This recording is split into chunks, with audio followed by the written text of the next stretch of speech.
Hello, everyone.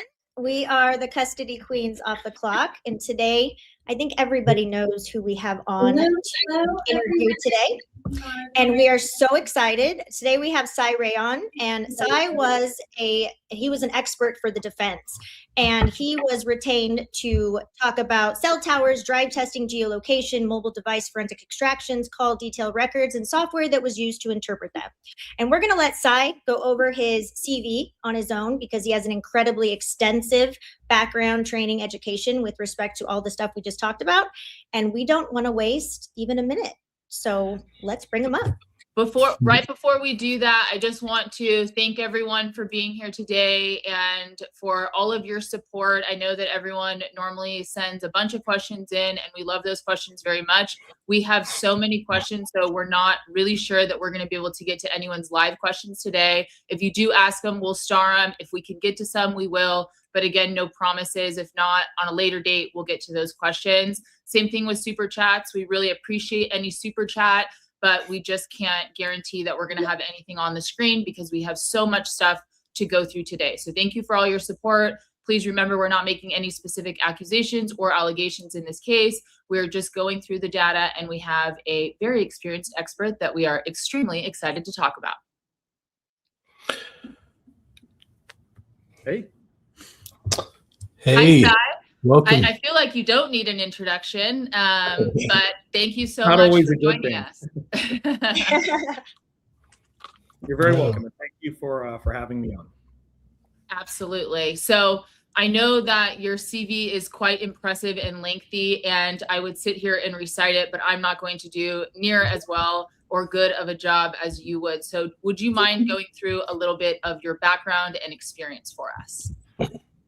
Yeah, I'll keep it really short, though. The crux of it is very simple. I did 20 years in law enforcement. The majority of that time was spent in criminal investigations, primarily in violent persons crimes, so sexual assaults, aggravated assaults, and homicide.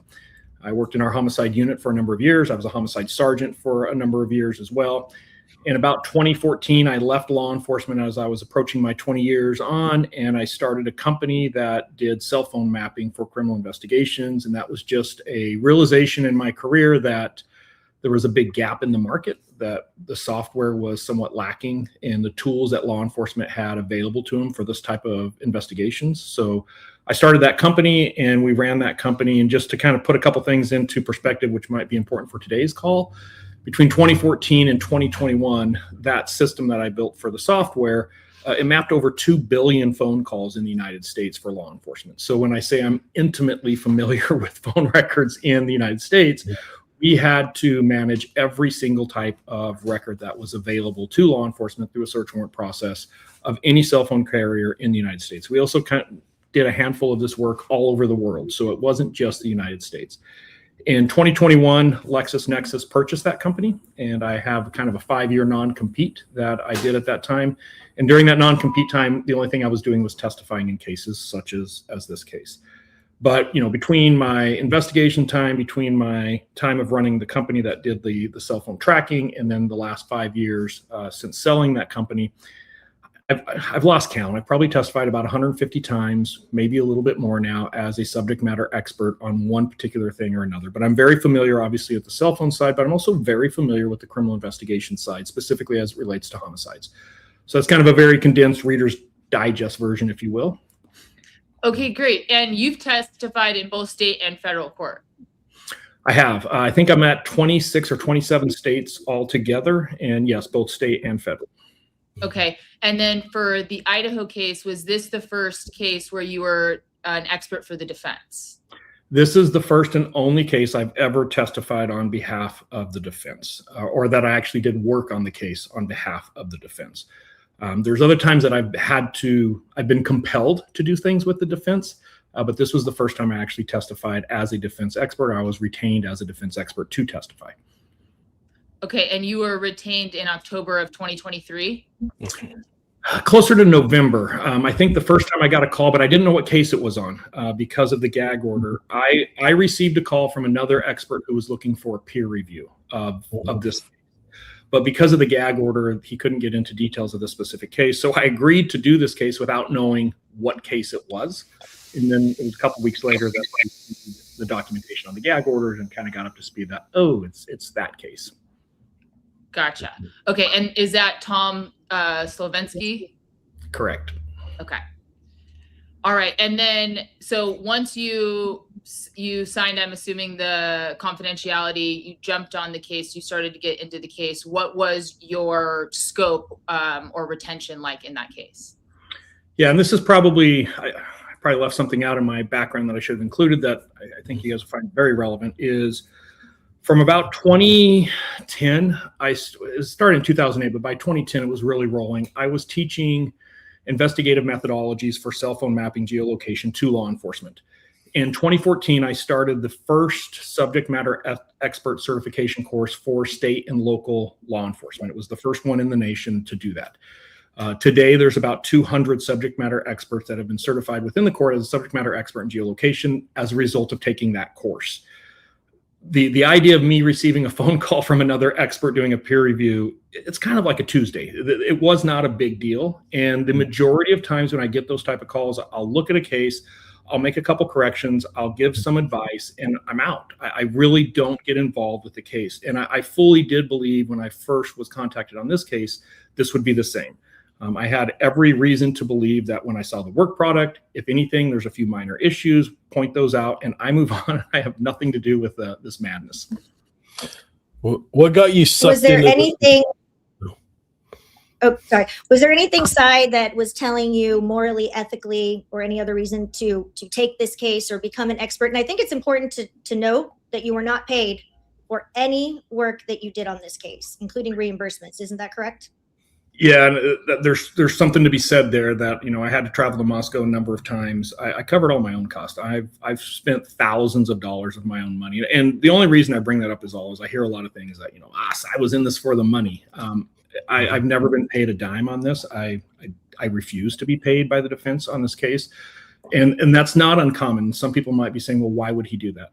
The overwhelming majority of cases that I've taken on, I haven't been paid on. I would say probably close to 60 to 70% of my expert testimony in court is not paid testimony necessarily. So it's actually very common because I have students or other law enforcement officers who've been through my courses who are seeking guidance and assistance for one of their cases. And typically I do not charge for that assistance.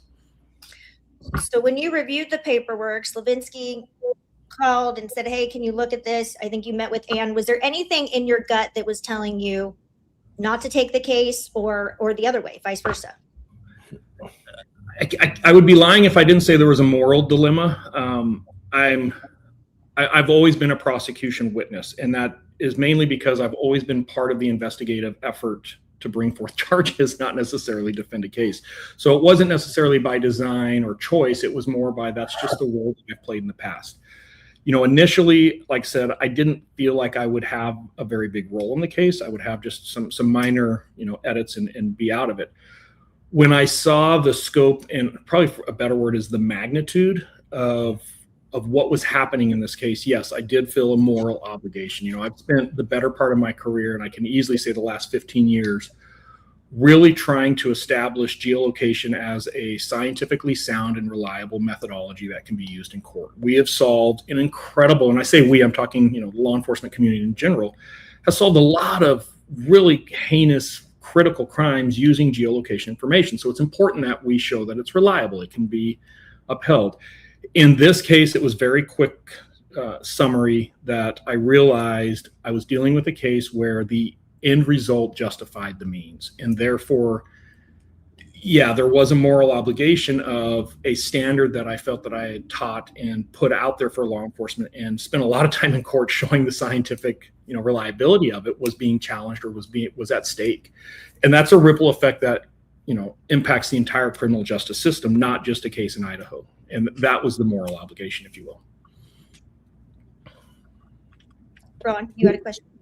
Yeah, you got kind of two levels of the participation in the investigation here. You've got what was done by the local law enforcement, and then you've got what was done by the FBI.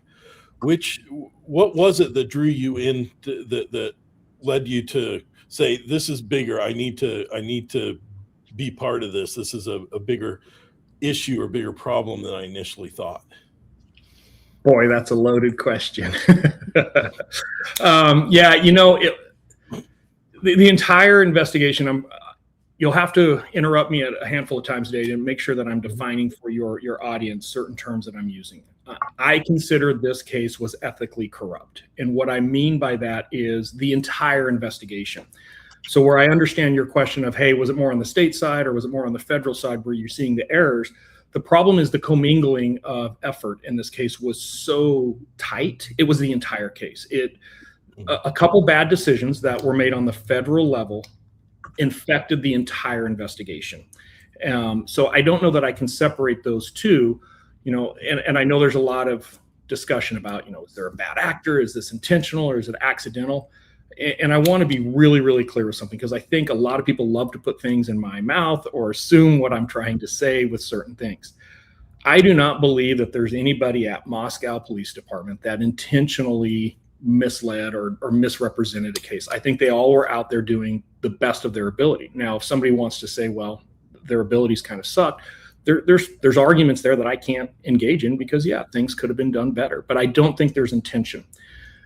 And it's very limited. So when I say at the federal level, I want to make it very clear. I'm not saying the federal involvement across the board, but at the federal level, there's a handful of decisions that were made by a small group of people that are terrible decisions. And they were intentional decisions. They knew what was at stake. They knew what was being risked. So, I think that's different than what I'm seeing with local law enforcement, if that answers your question. The other concern that I had very quickly was, a lot of times when we get involved with a case like this, the prosecution can typically be just as surprised as anybody else by some of the actions or activities that took place in an investigation. And typically prosecutors are having to deal with and try to figure out how to explain certain things that happened within the investigation.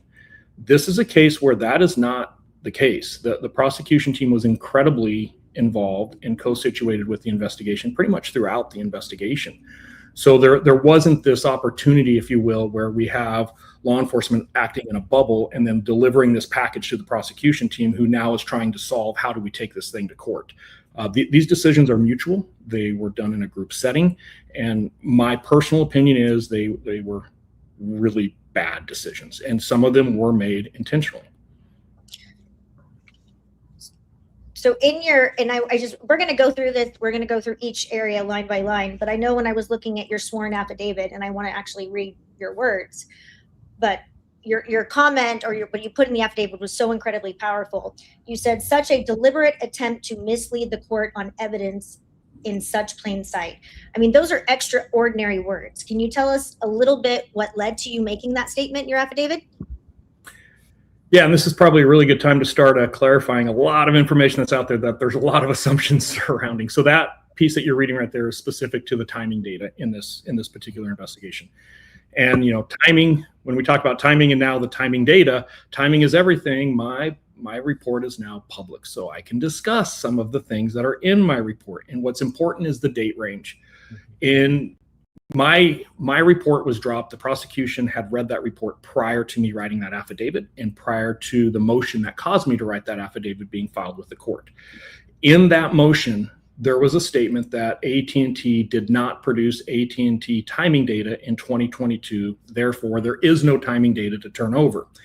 Anybody who reads my police report will see that not only did AT&T produce timing data in 2022, law enforcement, with the assistance of prosecutors, had already obtained AT&T timing data in 2022. Two of the victims had AT&T. One of the early investigative leads had AT&T.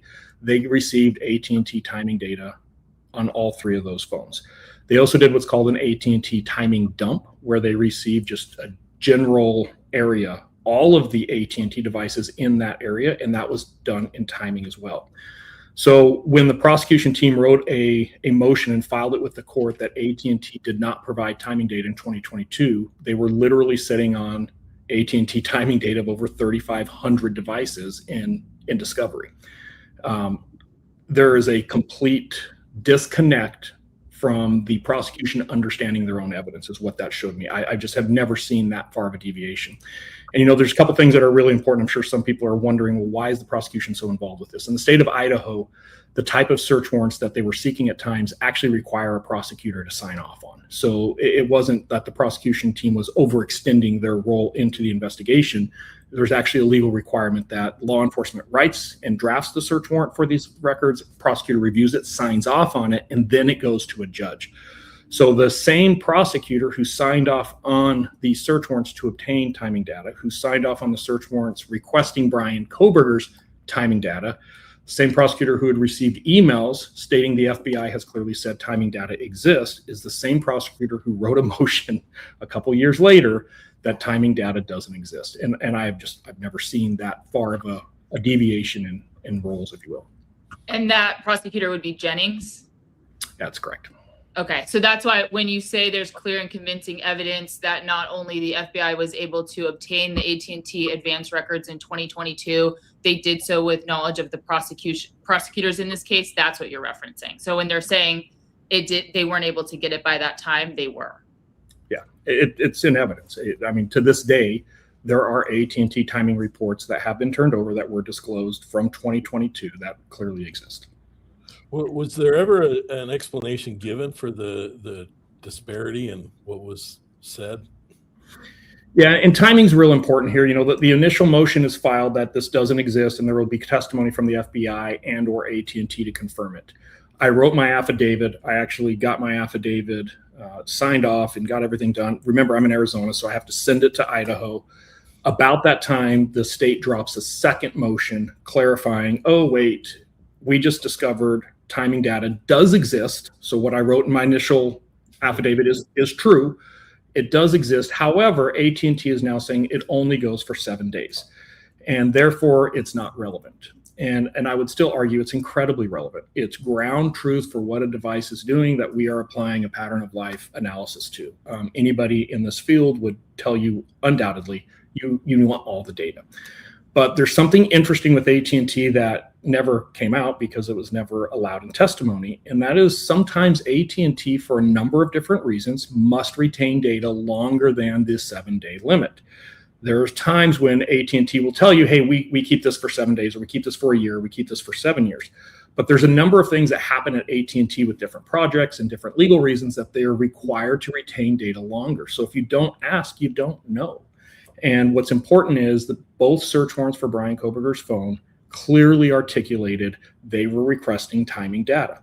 There's a fact sheet that's required to go to AT&T. And in the bottom of that fact sheet, there's a comment section. And somebody typed in that comment section, please send us the last 7 days of timing data. So, the idea that, well, it doesn't exist, we didn't ask for it, there's a clear paper trail that it was asked for repeatedly. And then when you look at, warrant returns are a thing. When you serve a search warrant, it's just not the end of the search warrant. You have to go back to the judge and say, hey, Your Honor, here's what we received. Here's the inventory that was produced as a result of that search warrant.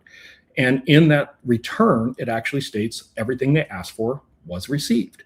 So, as an investigator on a high profile case of this nature, if I had purposely, intentfully requested timing data on 2 different search warrants, sent a cover sheet within an email stating, give me the timing data, and it was never produced, I would make sure to note that in either my report or the return, that items that I am specifically requesting were not produced. And that would prevent, any argument now, but that wasn't done. So that's the timing issue. Okay. And then another statement in your affidavit, just to clarify, you said, I've worked with AT&T Global Legal Demand Center for over 15 years. I have firsthand knowledge that AT&T GLDC is one way, but not the only way for law enforcement to obtain call detail records from AT&T. Is that, what does that mean? In short, to just make this really simple, and I don't want to get too far in this rabbit hole because we could talk all day about how this happens. There are multiple entities within AT&T that produce records for different reasons. And I'm no way insinuating that it's not legal, that it's not compliant, and that it's not proper. With the proper legal authority, there's different methodologies to which you can obtain this data. GLDC is one, but that is what it is. The important thing here is GLDC was also the receiver, if you will, of the other 3 search warrants that did produce AT&T timing data. Okay, and then just to clarify, the timing advance data was not provided to law enforcement from GLDC until June 15th of 2023. So in 2022, they would have had to obtain it from a different source. That is correct, within AT&T. And you referenced Boyd Jackson in your affidavit. Anything that you can elaborate on there? No, and again, it's something very simple. I've worked with Boyd for probably over a decade now, or I'm aware of Boyd, and he has touched a number of cases that I've been involved with. The point there is, I was hoping that somebody at AT&T would realize, hey, this affidavit or this initial motion is so far out of left field, it'll never stand on its own. And it's important, I believe, when an expert like myself is writing an affidavit and saying, hey, here's what's really happening here. There are times that it's important to provide names, right? If I'm going to say this exists, and I can back it up with saying, not only does this exist, but if you contact this person, they will confirm that this exists. That's the purpose of that. So, and to me, this isn't a mystery. This isn't some, weird thing. It's very consistently seen. There's a number of criminal investigations that have dealt with AT&T timing data before 2023. Those of us that have worked in this field for a period of time are very well aware of AT&T timing data. Like I said before, we had mapped 2 billion phone records. At one point, I had actually programmed the ability to take AT&T timing data and map it prior to 2023. And how could I do that if the record didn't exist? Okay, and then with the timing advance data that was received on over 3,800 mobile devices, is it at all believable that there is no timing advance data on Bryan's device? I can't say it's not believable. It's incomprehensible to me that they wouldn't have got it, because there's other things that are happening at this time too. So I should probably clarify. Around the time the second search warrant was issued, the 6 months, but then it was also what we call a pen register trap and trace. So it was going forward as well. So not only was it getting 6 months of history, it was getting real-time information going forward. And that's the type of warrant that a prosecutor has to sign off on. I've been involved in thousands of cases where a phone is being tracked in real time, and elements and resources are being used to find and keep eyes on that phone. Anybody in this industry who tells you timing advance data is available, but they do not want it, or they would not seek it out for that type of an operation, it is out of tune to what they're doing with this type of information. It is a common law enforcement practice that I would say arguably the overwhelming majority of law enforcement agencies in the United States use, to include the FBI. So the idea that a live tracking mission is occurring and we're not using the resources that we're asking for and requesting from the carrier without making an issue that we're not receiving that is very abnormal. So you would agree it's either a gross deviation from standard practice or potentially withheld information that wasn't provided to the defense? I think that is a very fair statement. And could it be one or two or both? Absolutely. But it is outside the normal operating. Do you think, in your expert opinion, that any information was intentionally concealed from the defense? Yes. And I think my report makes that really clear. Like I have highlighted quotes from you, Cy. It's a good read, Cy. It's very good read. Very good report. I think I've been very outspoken that there is no doubt information was omitted, and very critical information. And I wanted to probably say this before, but now is as good as time as any. I think to have a real conversation, and this is both with all four of you, or all three of you rather, and your audience, there's a handful of things as a group I think we all have to agree on to even have a real conversation about this case. And the first thing is, anybody who says, I will never believe that Bryan Kohberger could have committed this crime, that's great. That's your opinion. I respect your opinion, but we can't have a conversation if that's where you're starting this thing. If you're never going to believe that, what are we even doing? You have your opinion, I have mine, we'll go separate ways. So number one, we all have to agree it is plausible, it is possible. The second thing is we all have to understand this investigation could be so faulty, could have so many issues in it that it could actually not support a conviction if it ever went to trial. Like, we have to understand that that is a reality of this case. And the third and the most important thing is we have to all agree that both of these things can exist. It's not one or the other, and I'm not talking about innocence and guilt in trial. I'm saying it is very plausible that Bryan Kohberger committed this crime. And it is also very plausible that this investigation has so many errors in it that it is potentially corrupted from ever actually showing justice through a trial proceeding or through a jury. But there would be a concern to sort of avoid the legal procedure that would be required that all of us hold near and dear to make sure that our liberty is where it needs to be and we have all of our constitutional rights to a fair trial. It would be fair to say that that's a paramount concern for anyone in the judicial system. Yeah, and Sam, I think you just hit something that is probably really important for your audience to understand. I'm going to look at this at two different things, and it's really important that we separate for just a second, and I will put it back together in a second, but let's separate this for a minute. If we don't look at the legal precedents and the legal requirements of how evidence is obtained, analyzed, used, demonstrated, visualized, all those good things, let's just say we're just simply looking at evidence that exists today. 10 out of 10 courts in the United States convict Bryan Kohberger. There is overwhelming evidence that Bryan Kohberger committed this crime. And anybody who's telling you something different is either cherry picking certain things, or creating conspiracies that don't exist, or they haven't seen all the evidence, which is most likely the thing here.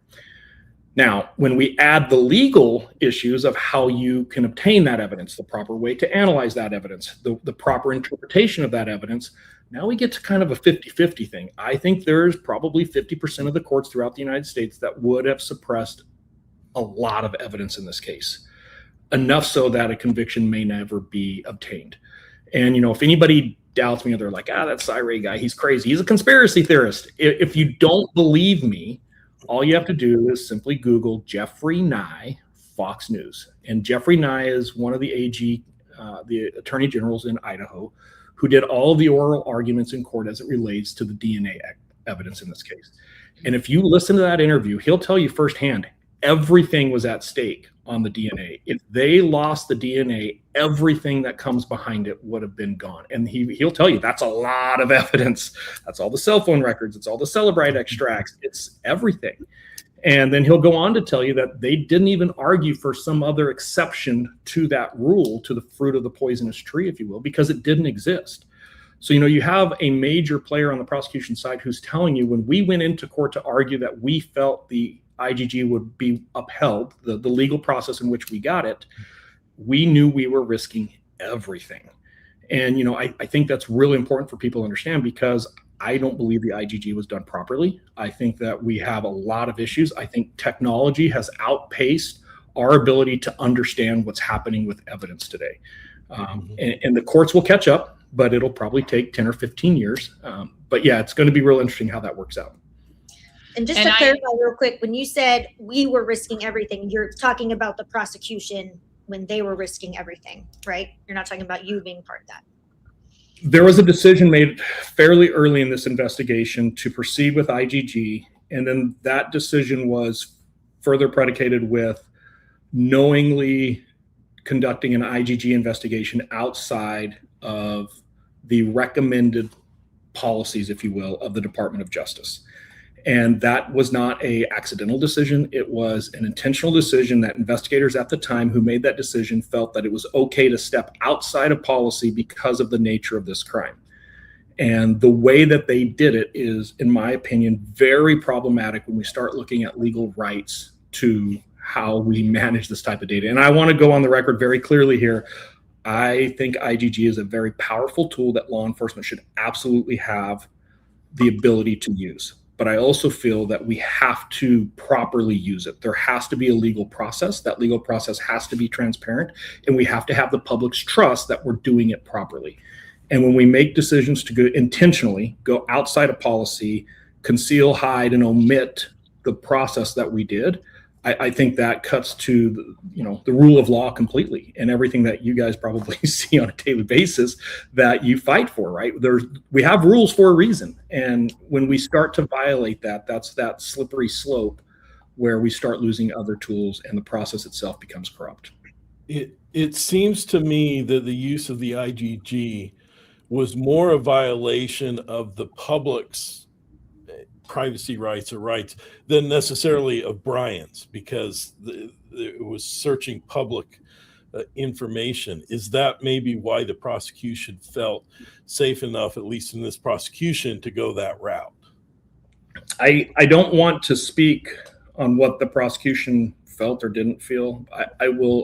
I'll summarize how I feel. And, my opinion in $5 may get you a cup of coffee at Starbucks. So this is my opinion of looking at the laws, understanding how IGG works and how it was done in this case. The first thing, and this is really important, they would have got to Bryan Kohberger without the IGG. That was already in motion when the FBI identified Bryan Kohberger to local law enforcement and the prosecutors. Because of the IGG results, Bryan Kohberger was a known investigative lead. They had his DNA from the knife sheath. All it would have taken is that match, right? So number one, I don't feel like IGG should have ever been done in this case. IGG is something you do at the end of a case when your case has gone cold and you've ran out all of your leads. And if you look at the DOJ interim policy, it states that very clearly in Section 5, before an agency takes on IGG, you're supposed to eliminate all investigative leads. Bryan Kohberger's name was in a report and was the most viable investigative lead in this case before the IGG results were done. So I want to start this conversation with IGG wasn't required. That's not the only way to get to Bryan Kohberger in this case. And I think that's really important for the people to say, I'll never believe Bryan Kohberger did this case. He was already on the radar. And I think they would have got to him. And man, if they would have got to him that way, this entire case changes. I think it gets much cleaner. But the decision was made to go down IGG. The problem is when the IGG did not produce the initial results that they were hoping for, there was a decision made to go even further outside of those guardrails. And this is where Othram was told to stop work. The FBI took over. There's some things that happened with that sample. And in my opinion, this is where law enforcement needs to be held accountable. And I'm saying that as a law enforcement officer for 20 years and someone who's helped law enforcement for the last 15 years and currently today is still working with law enforcement on cases. When we don't write search warrants and we go through back doors and we try to hide the way that we're doing things, there's a problem. And, I just don't ever want to be in a position where I have to sit on the stand and explain to a jury why we wouldn't follow normal policies and procedures. And in this case, they knew that they couldn't. So they intentionally went through a back door that they knew there's a policy. You can't do that. And they did it anyway. The more important thing, and I think I'll push back just a little bit, Ron, is the public's privacy rights compared to Bryan Kohberger's. And I think this is a really important thing. When I say technology has outpaced our understanding of it within the rule of law, this is exactly one of the things that I'm discussing.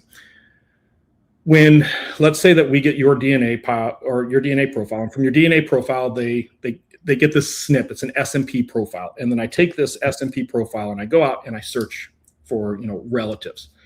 There's a component here that is completely missed in this case. When I go search for SMP profiles, and Ron, for a second, I'm going to make you Uncle Ron. Okay, so we are now related. You have my DNA, and I left it at a crime scene, and I do not have an expectation of privacy to that DNA. It's fair game. I left it at the crime scene of a crime I committed.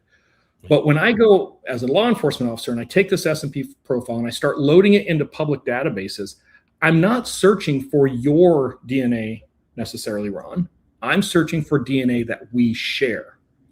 So the idea that Bryan Kohberger's DNA wasn't searched, it was family members, is completely inaccurate. They didn't have family members' DNA. They had Bryan Kohberger. And where I think people miss the connection here is that we share DNA.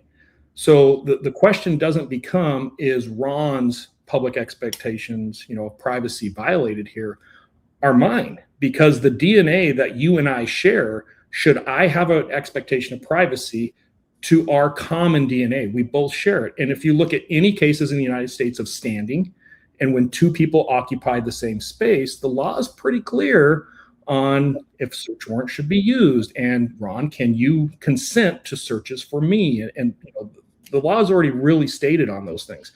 So, at the very least, I think that this is why search warrants are required. This is why they should have gone with a search warrant. And I think it was a critical error that they didn't.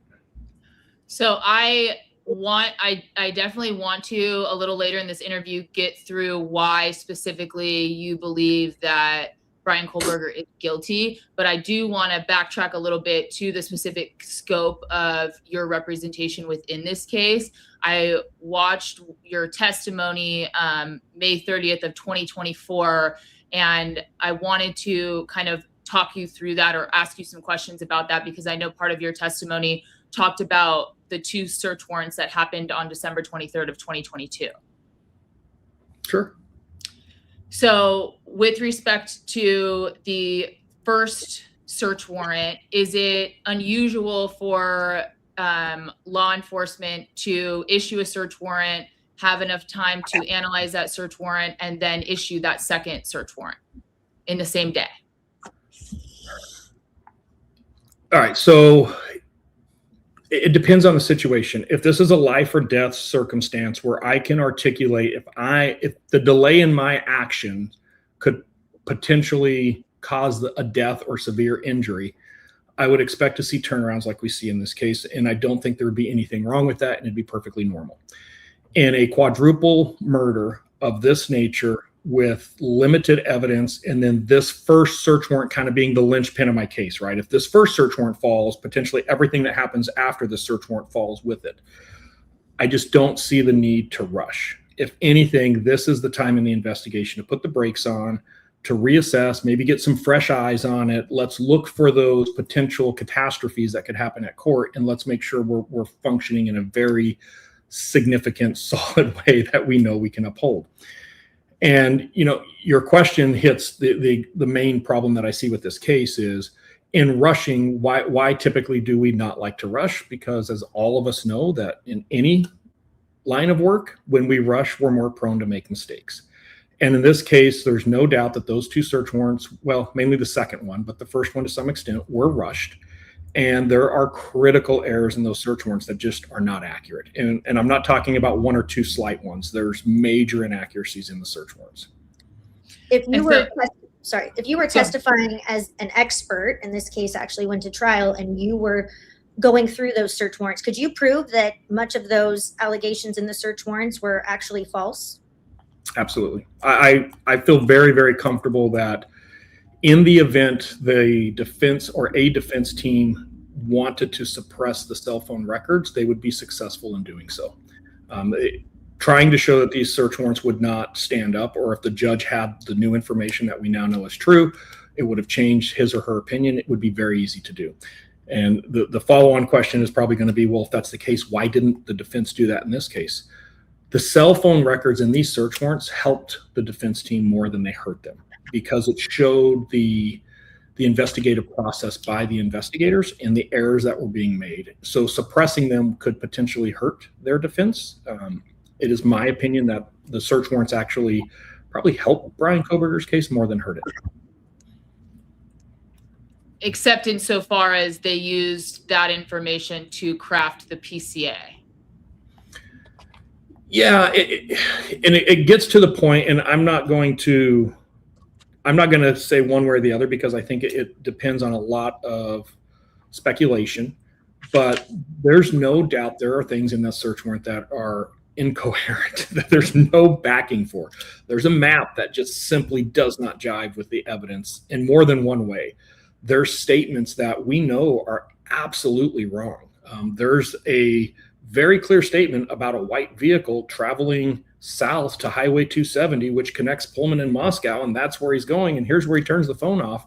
And when you look at the video, the car's actually going 180 degrees the opposite direction. And, these aren't little things that, it's somebody's opinion. When you read the search warrant, you actually look at the evidence, there is critical errors in those search warrants. And Sam, I think a follow-on to that is they never corrected them. When they did discover that they were off, they just simply changed the direction of travel. They never went back to that first search warrant and told the judge, hey, Your Honor, we made a mistake here. We want to reissue the search warrant. We want to do a timeout, start over. Here's where we made the mistake. Here's our correction. Do we still have probable cause to continue? And that's concerning. Do you And- believe in the normal scope of business that they should have made it more public with respect to that they put wrong information in the search warrant, fixed it, and tried to hide it with an asterisk? Do you think that should have been handled differently? Well, I don't just think, law requires it. This isn't, hey, Cy says so. It's I think a very clear thing that as an investigator, if I present a search warrant to a judge and I later find out that information in that search warrant is inaccurate, I would say you absolutely are obligated to go back and correct that, write a report that explains it. Yeah, there's a repair process that has to happen, but there's a more important piece here, Kristen, that I think we have to make sure everybody's got their head wrapped around. We're talking about third-party data at this point. We're not talking a physical arrest. We're not talking the physical seizure of evidence. We're talking about third-party data. And why that's important is, let's say on a Monday, I write a search warrant to AT&T and I get phone records on Monday, and I start analyzing them. I start building my case. And by Friday, I realize, oh, I screwed that search warrant up. There is nothing that stops me from rewriting that entire search warrant Friday, going to the judge saying, hey, here's where I screwed up. Here's the new search warrant. Will you issue it? And if the judge issues it, I reserve it to AT&T, get the new set of phone records, and I can pick up right where I left off.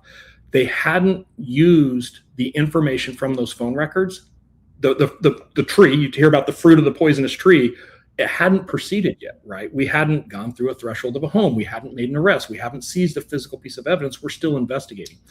So not only were they obligated to, it wouldn't have hurt anything. It only would have improved the standing of the case if they did. Can we talk a little bit about that 247 timeframe that was placed in the PCA?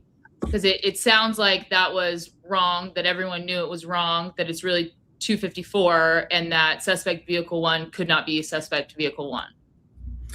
And yes, and when you say everybody's seen, there was finally a correction in June, July-ish of 2024, where it was admitted that was wrong. But it's almost a year and a half later. There's no doubt. That's inside. Do you recall what document that correction was made in? It is a report from the FBI, and I do not know if that has been released yet or not. But it was admitted. And the only reason I'm saying this is that there is no doubt about this. There is no argument anymore. That's been put to bed. Everybody agrees this phone was powered off at 254:45, not 247. And that dramatically changes the entire narrative. If that phone stays on until 254:45, which it did, and it stays connected to AT&T's network, which it did, and we look at the connections during that 7 minutes and I think it's 45 seconds, the entire narrative changes. That vehicle is never on Highway 270. It's never eastbound on Highway 270. Everybody wants to talk about Floyd's and fog lights and all this other stuff. It's a silly conversation because there's no reason to talk about a white car eastbound on Highway 270 because there's no evidence of Bryan Kohberger traveling on Highway 270 during that time, as the narrative says. And I'm not saying he didn't travel east. I'm just saying there's no evidence that he ever traveled on Highway 270, and you're going to have a really hard time convincing me that because the physical evidence shows the absolute contrary of that statement. And so that 254:45 is both verified by the AT&T records and the Celebrite forensic extraction. Is that correct? Yeah, and that's a real troubling thing, Sam, because one of the things we like to look for as investigators in a case is co-corroboration of evidence. If I have two different types of evidence that are saying the same thing, that's really important that I make the jury understand that. So very frequently when we're looking at a set of phone records from AT&T and the phone disconnects from the network at 254:45, and then I go look at the operating system logs from that phone and it says 254:45, I have two independent sources saying the same thing. And, for me to say that is a standard practice in investigations, I can't overstate that. So the fact that there's everything in the search warrants are relying on this 247 timeframe in order for the narrative to fit, yet we know the physical evidence shows 254:45 on the Celebrite, that's more than just inconvenient. That's a real conflict that someone needs to say, yeah, it never occurred to me that maybe we should look at both pieces of evidence together. What evidence did you guys see? Obviously, we haven't seen a lot of this. What evidence did you have that proved that it was 254? Well, we have the actual time stamp on AT&T's records, and we have the actual timestamp in Celebrite's report. Like Celebrite will show an on and off log. AT&T will actually show when the phone, and I explain this in my report that's been released as well. So it's public information that's out there. when I want to make it clear, I'm not saying somewhere around 254 we think it turned off. It's 254:45. Like, I can tell you the second that phone was powered down, because it's recorded on logs that are separate logs kept by two completely different entities, if you will, and they perfectly match. So why would we believe it wasn't 254:45? And so that was a power off. That wasn't a lost connection or something else. The phone was actually powered down at that point, is what the evidence is showing. When we look at just the AT&T records, we wouldn't be able to say that. We just can say that it disconnected from the network at 254:45, and there's a number of reasons that could have happened. When we look at the Celebrite, it does show a powering event, so the phone was physically shut down. Now, whether that was I don't know how much of that has come out, and I'm not an expert in Celebrite, so I'm not going to go any further than that, but other than it appears that it's a powering event in the Celebrite report. Did Ann Taylor, did she agree that was the time, the 254:45? Did she agree? Was she of that opinion as well, based on the information? I don't believe that anybody in this investigation, prosecution or defense, doubts that today.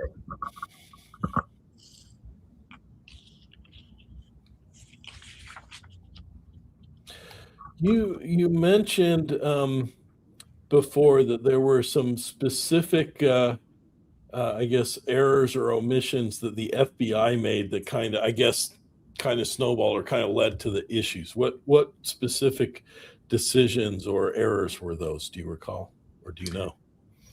Yeah, I think I made it really clear in my report, but we'll kind of condense that down into a very quick summary. AT&T records are very unique. AT&T shows us handoffs. So if I'm sitting here talking to you guys, and let's say I'm on my cell phone, even though I'm stationary in one place, my phone is handing off between cell sites. If I'm driving, it's handing off along cell sites when I go.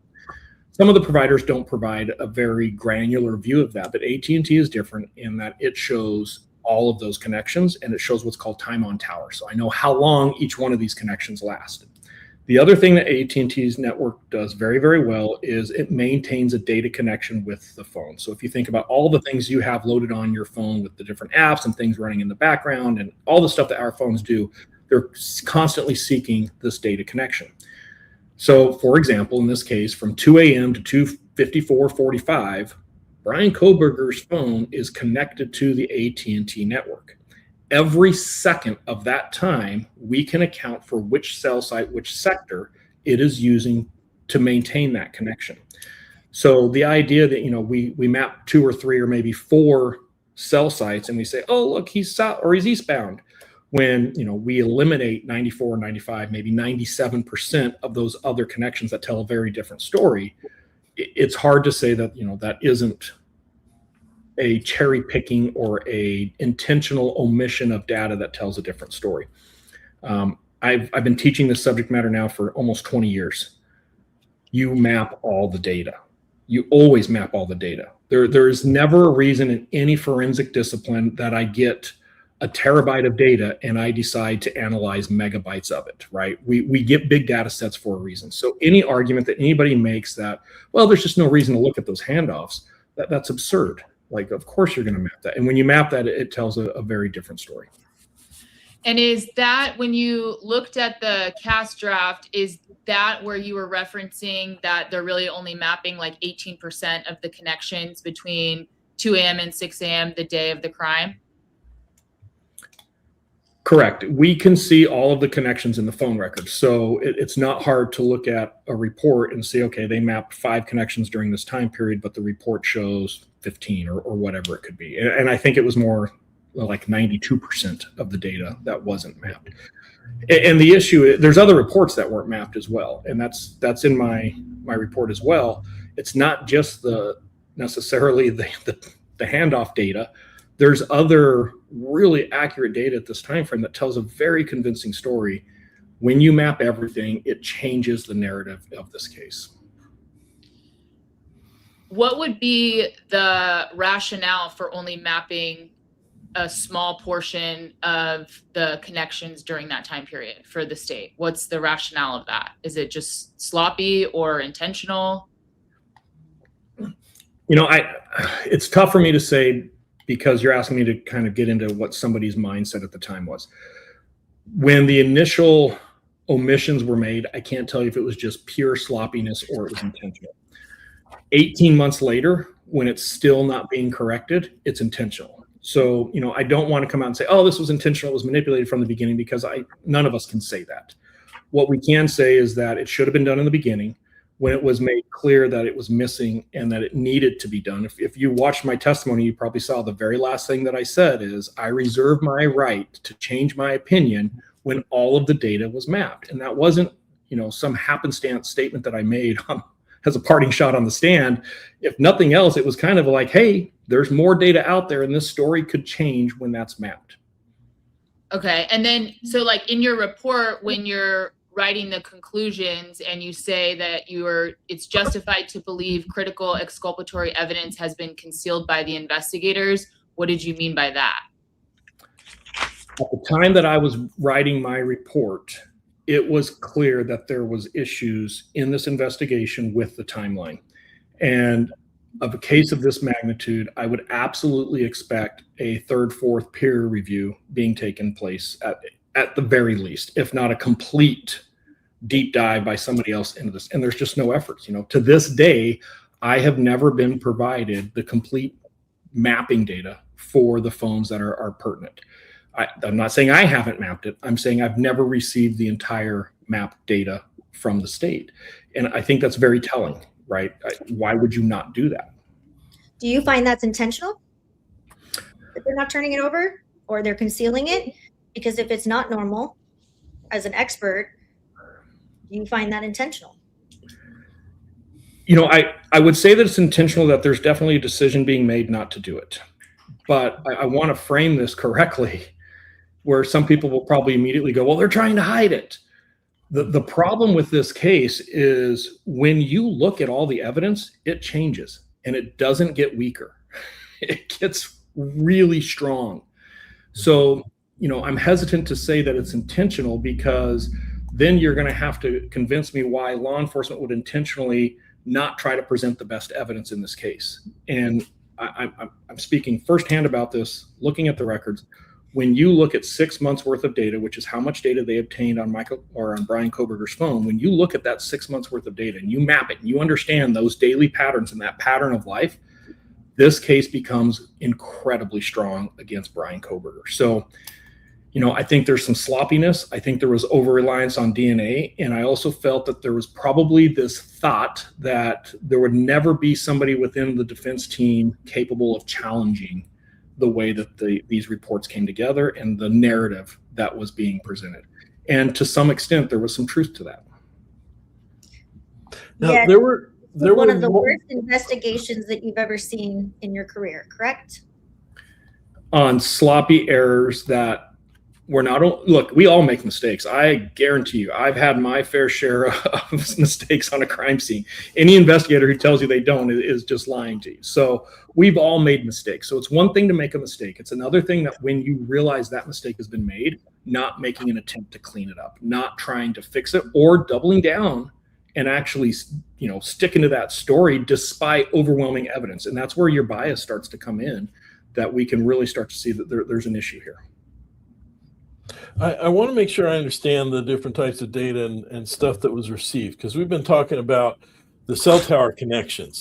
And I guess the benefit of that is a cell phone is always connected, as long as it's on, to a cell tower. And so you can have a pretty continuous picture of where it connected and where it was handed off. There's also, and you in your report, you talk about these historical precision location information reports, which I understand is proprietary with AT&T, but those are not always available. I guess the phone has to be doing something for it, but AT&T can actually give when it does ping, like as part of that. And I want you to correct me if I'm wrong in my understanding. It'll give you latitude and longitude within a certain number of meters. Is that information, the historical, the HPLI, was that used by the prosecution and law enforcement? So specifically with AT&T, the report you're talking about in 2022, 2023 would be called Lokdebor. And I know it's a weird name, but it's called Lokdebor. The problem with Lokdebor is sometimes it is incredibly inaccurate. In this case, there's an incident where we know the phone is in Seattle, yet it's pinging in New Orleans, right? So it can be incredibly, like states half the country wide off.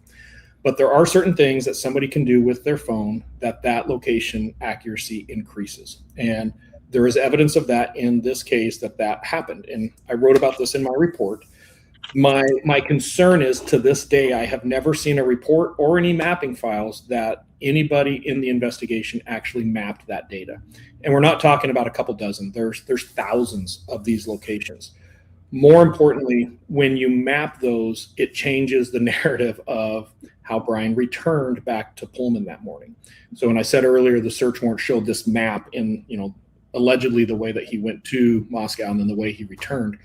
When you map that location data, it changes the route back, and it changes it in a very significant way. It's also changing in a very telling way that would help investigators not only better understand that route, but it could potentially reveal where evidence may reside and more accurate timing of when certain access roads were taken. So it was incredibly surprising to me that data didn't appear to have been used in the investigation. And I've testified before on that data as an expert. I've been challenged on the scientific admissibility of that data. We've won all of those challenges. So the idea that, well, we just can't use it, that's silly. We requested a search warrant for a reason. We obtained it. We're going to analyze it. In this case, it wasn't done. So, again, sloppiness. But when you add that data to this case, it dramatically changes. Considering that that's significant for the amount of times we're saying sloppy, mistake, error, it seems like those are piling up pretty quickly with respect to the casual mistakes. What do you think about that? I would agree with you. The mistakes are piling up. If I had $1 for every time we said silly, I'd be getting rich pretty quick here. Yeah, and I think it's important, and I've discussed this in a number of ways, both in my report and in different times. It's important to understand that the prosecution team, the initial prosecution team, and the initial investigative team were just lacking experience, right? And that's not a dig on them. That's not berating or beating up those entities. Moscow is a pretty safe place to live, and that's a good thing. So there's not a lot of experience on the field. There's not a lot of experience in managing this type of data. And when that happens, typically law enforcement agencies will rely on subject matter experts that are given to them or loaned out to them. And I think it's important that we acknowledge that I, as an investigator in a very small agency who's investigating this major investigation, I'm now relying on the subject matter expert who I believe has incredible insight, authority, and knows what they're talking about. And they tell me a specific narrative. Why would I doubt it? I don't have the technical training and expertise to look at a data set and show them where they're wrong. And this is the whole reason we bring a subject matter expert into an investigation. So, yes, they're piling up, but when you look at the experience level and the technical background of the investigators that are making these mistakes, it is something that I can say I do believe was completely accidental, and it was just because they didn't know any better. And the people that they were provided to rely on were giving them terrible information. And that this is the result of it. Now, did you analyze only Bryan's cell records? No. So you analyzed others as well? Yeah, and in my report, so we can just keep this on the record, I outline all of the records that I actually analyzed. There's 6 months of records that were obtained on all 4 victims, as well as Mr. Kohberger. And another disturbing or another problem with this case is, to this day, I have never seen a mapping file produced by any investigator that shows all 5 of those devices on a map and their correlations over a 6-month period. We just don't see that. And I can tell you I've done it, and I've looked at it, and it does tell a story. There's things there. Some of that I'm still not at liberty to discuss. I would love to, but it's not out there yet. It hasn't been released, and some of that evidence hasn't been released yet. Do you know why that evidence hasn't been released yet? I mean, we're over a year out. Do you know what the holdup or what the problem is there? Because it might eliminate some speculation from both sides. I couldn't agree with you more. I have no problem with my my investigative report being released the day the plea deal was signed. You know, I can't explain why this thing has drug on as long as it has. So in your report, you talk about the records that you review, and you reviewed and mapped Jack Showalter. Can you describe what you found, or is that something you're not at liberty to talk about at this point? I will just put there's no reason for me to believe that Jack Showalter has anything to do with this crime. Like, there's zero evidence. Was he being surveilled? Was he under surveillance outside of Moscow that you're aware of? I know there's been information that has been brought out that him and another potential person of interest were being surveillanced, and one of them might have had a cut on their arm that was untreated. You know, I've heard bits and pieces. I can't cite anything directly. I'm unaware of, you know, the direct actions. There was a lot of investigative leads that were looked at in this case. I'm yet to see any that answer the questions that as an investigator I would be looking for as a viable suspect. And more frequently, when we look at DNA comparisons, I think we have to come back to the DNA. We can start to rule some people out as well. Can you confirm that Bethany was at home on 11/13/2022 from midnight to the time that the 911 call was placed? I don't know that I can get into that yet. I will say this. The two surviving people in the house, I have no reason to believe that they're anything other than victims. And my personal opinion is any social media, podcast, news, reporters, or anybody else that tries to spin some type of conspiracy theory that these two girls somehow pulled off this quadruple murder just defies all common sense and logic. Like, there is no reason to suspect these two as the murder. Now, you want to beat them up for a handful of other things and some very poor statements and some misinformation. I get it. But the idea that these two pulled off this giant conspiracy and were able to avoid any detection of actual committing this murder or physical evidence that would be there is absurd. Well, we're not making any accusations here. But did you find, so you sort of brought up Dylan, did you find her different interviews? I know she did quite a few following the murders. Did you find them credible?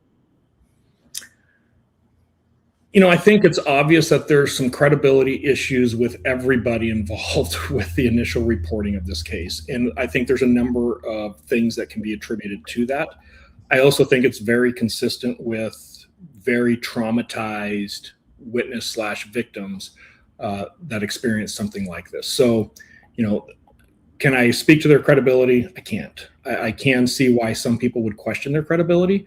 But also the investigation that I'm looking at, the evidence that I've seen on this case does not rely on their credibility. You know, this case doesn't make or break because of something they said or didn't say or something that they did or didn't do.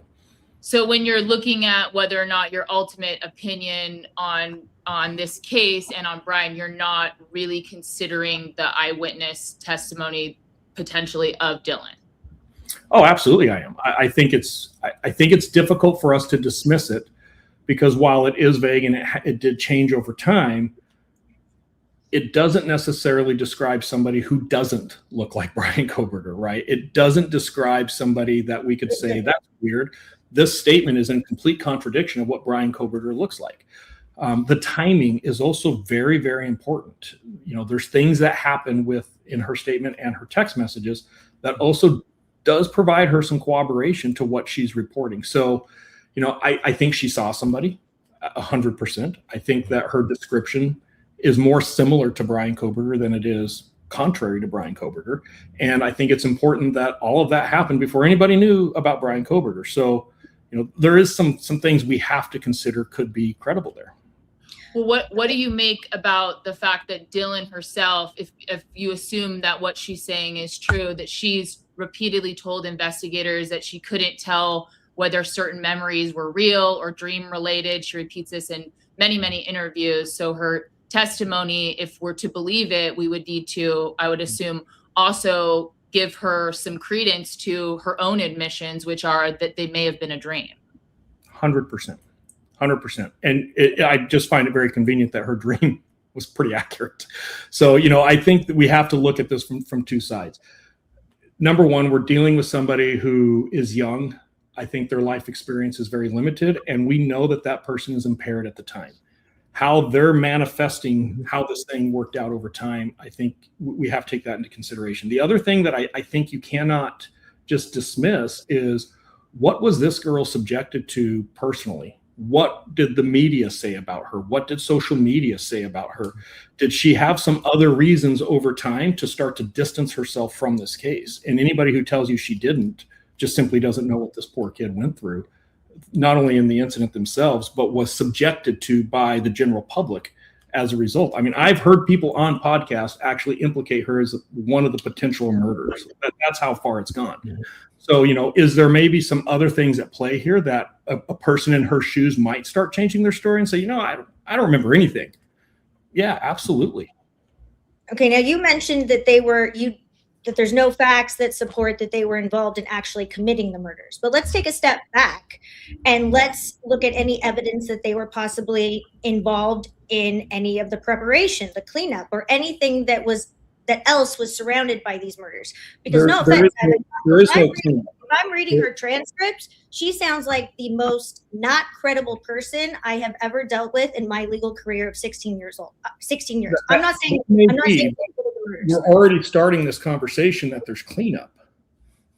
I'm very familiar with this case. I've walked through the house. I've seen all the crime scene photos. Mm-hmm. Nobody can show me a spot in that house where there's any evidence of cleanup. And I know Dr. Turvey said that in his opinion, the lack of things in the bathroom is because of cleanup. That's not evidence of cleanup. That's his observation of a picture where he said, well, there isn't a towel hanging up. There isn't a bath mat. Therefore, somebody must have cleaned it up. Well, he didn't see that before this incident. He doesn't know what that bathroom looked like the day before or a week before. And this is a very bloody scene. And let me make something really clear. I've investigated a lot of cases. I was a blood spatter expert for a number of years. When people clean up bloody scenes, it is obvious. There isn't hey, maybe there's cleanup, maybe there isn't. Nobody in this case, nobody can produce you a photo showing you evidence of cleanup.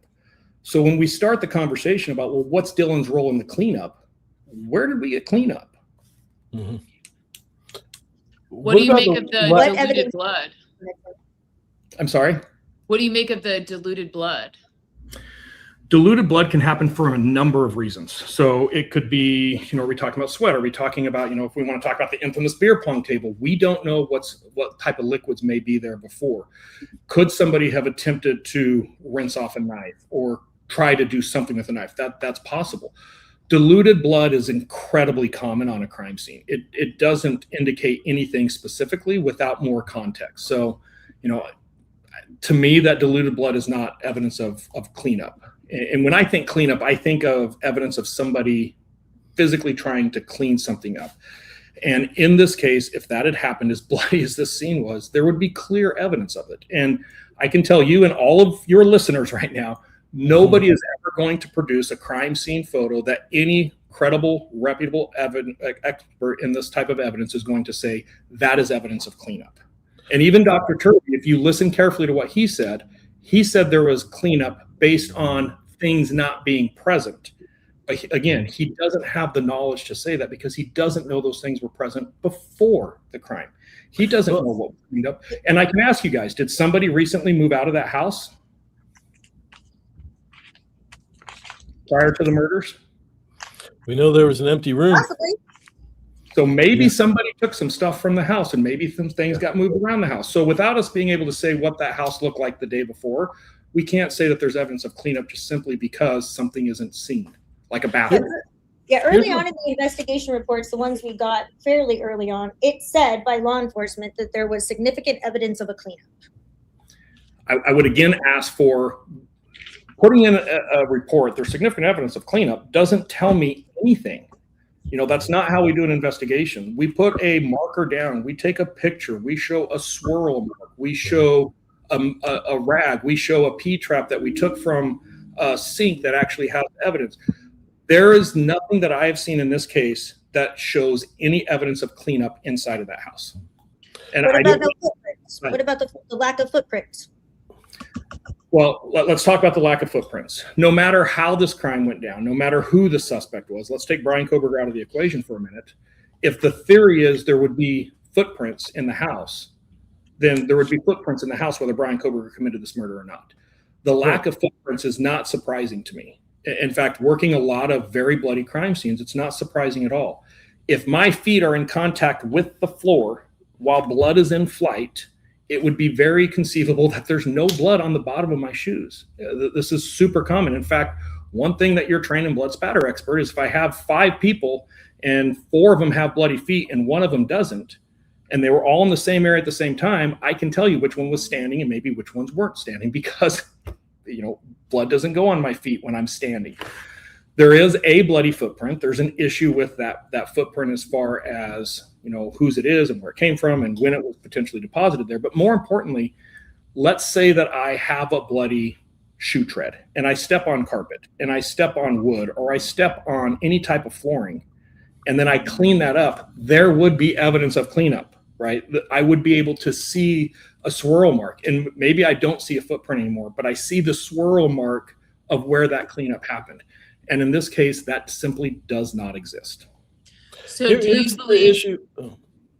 Here's an issue I've had with this, because I know that the 2 scenes, the 2 bedrooms where it appears the murders occurred, Xana's room and Maddie's room, there is a lot of blood reported, and I think we've seen photos on the floors in there, and there are swirls of blood.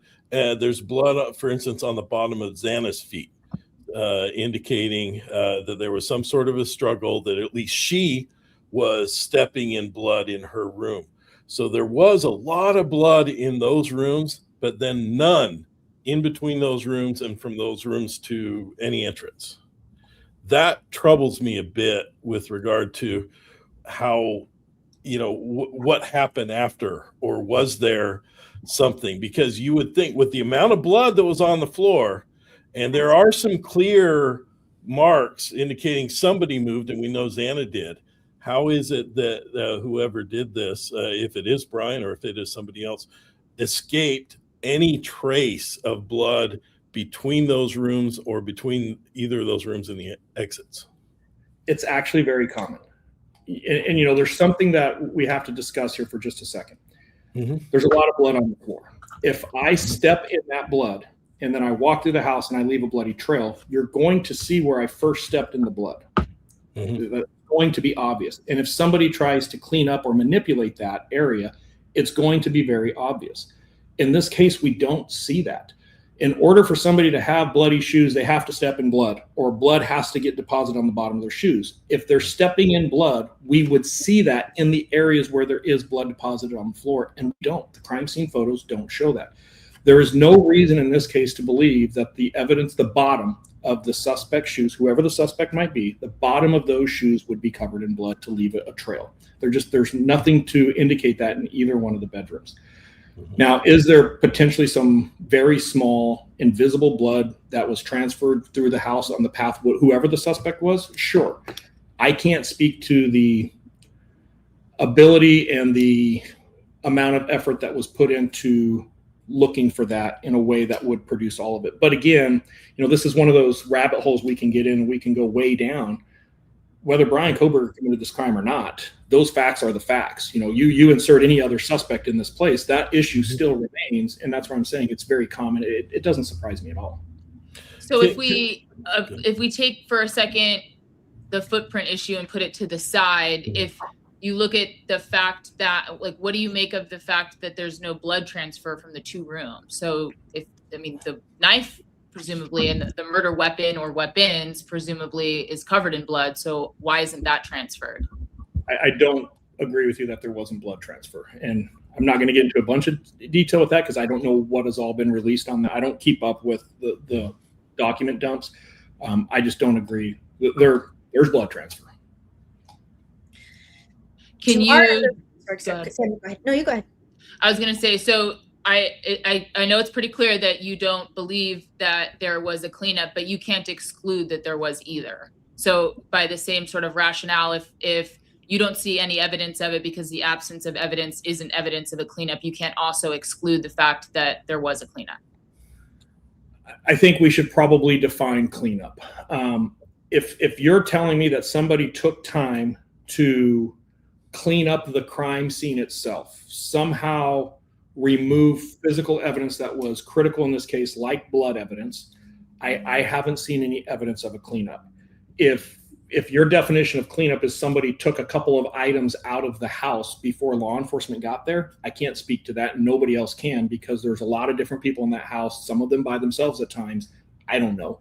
But I haven't seen anything in this case that would indicate that there was an effort to clean up the crime scene itself. Mm-hmm. Now, with respect to the bathroom that was on the one that we're referring to, I think Dr. Turby talks a lot about this in his report. Nothing in the bathroom, to my understanding, was ever tested. Is that your understanding? I don't know that there's anything in the bathroom that could be tested. I mean, we have to collect something to test something. Mm-hmm. Well, first of all, there was a missing crock. There was one white crock that was found outside of the bathroom, and it was noted in a bunch of the reports that the other one wasn't found. But is that significant that that bathroom wasn't tested? Not to me. It's not. I mean, we have to overlook so much other really critical key evidence to say that a crock that may or may not have contained some type of biological evidence on it could change this entire case. It could complicate this case, and it could definitely open the door to some other questions. But, all of those factors do not change the evidence against Bryan Kohberger. It just muddies the water to, hey, is there other things? Here's the other thing. Can people have blood on items that aren't related to a particular crime scene inside of a house? And the answer is, of course we can. So, a crock that may or may not have had blood that somehow disappears, and I can't speak to all that, and I think I've been very clear on my idea of whether this crime scene is sloppy or not sloppy, or as far as the investigation itself being sloppy, I can't speak to that. But a crock does not change this case. Cleanup of a downstairs bedroom or bathroom does not change this case. There is still overwhelming evidence pointing to a suspect in this case, regardless of what we find with those things. Mm-hmm. Now, with those words, overwhelming evidence, totality of circumstance, can you give us your top 5 pieces of evidence that you believe actually prove without a doubt that BK committed this crime? And do you think he did it alone? I don't know what's been publicly released and what hasn't been publicly released. Motive, opportunity, the ability, pattern of life, events of that evening, video surveillance, all provides a pretty clear picture that Bryan Kohberger is an excellent candidate of somebody who could have committed this crime. And like I said before, I'm not going to talk about the admissibility of that evidence, because I do believe that there's issues with the admissibility of all of that evidence. 10 out of 10 juries in the United States would convict Bryan Kohberger for this case if all of that evidence was allowed to be presented to that jury.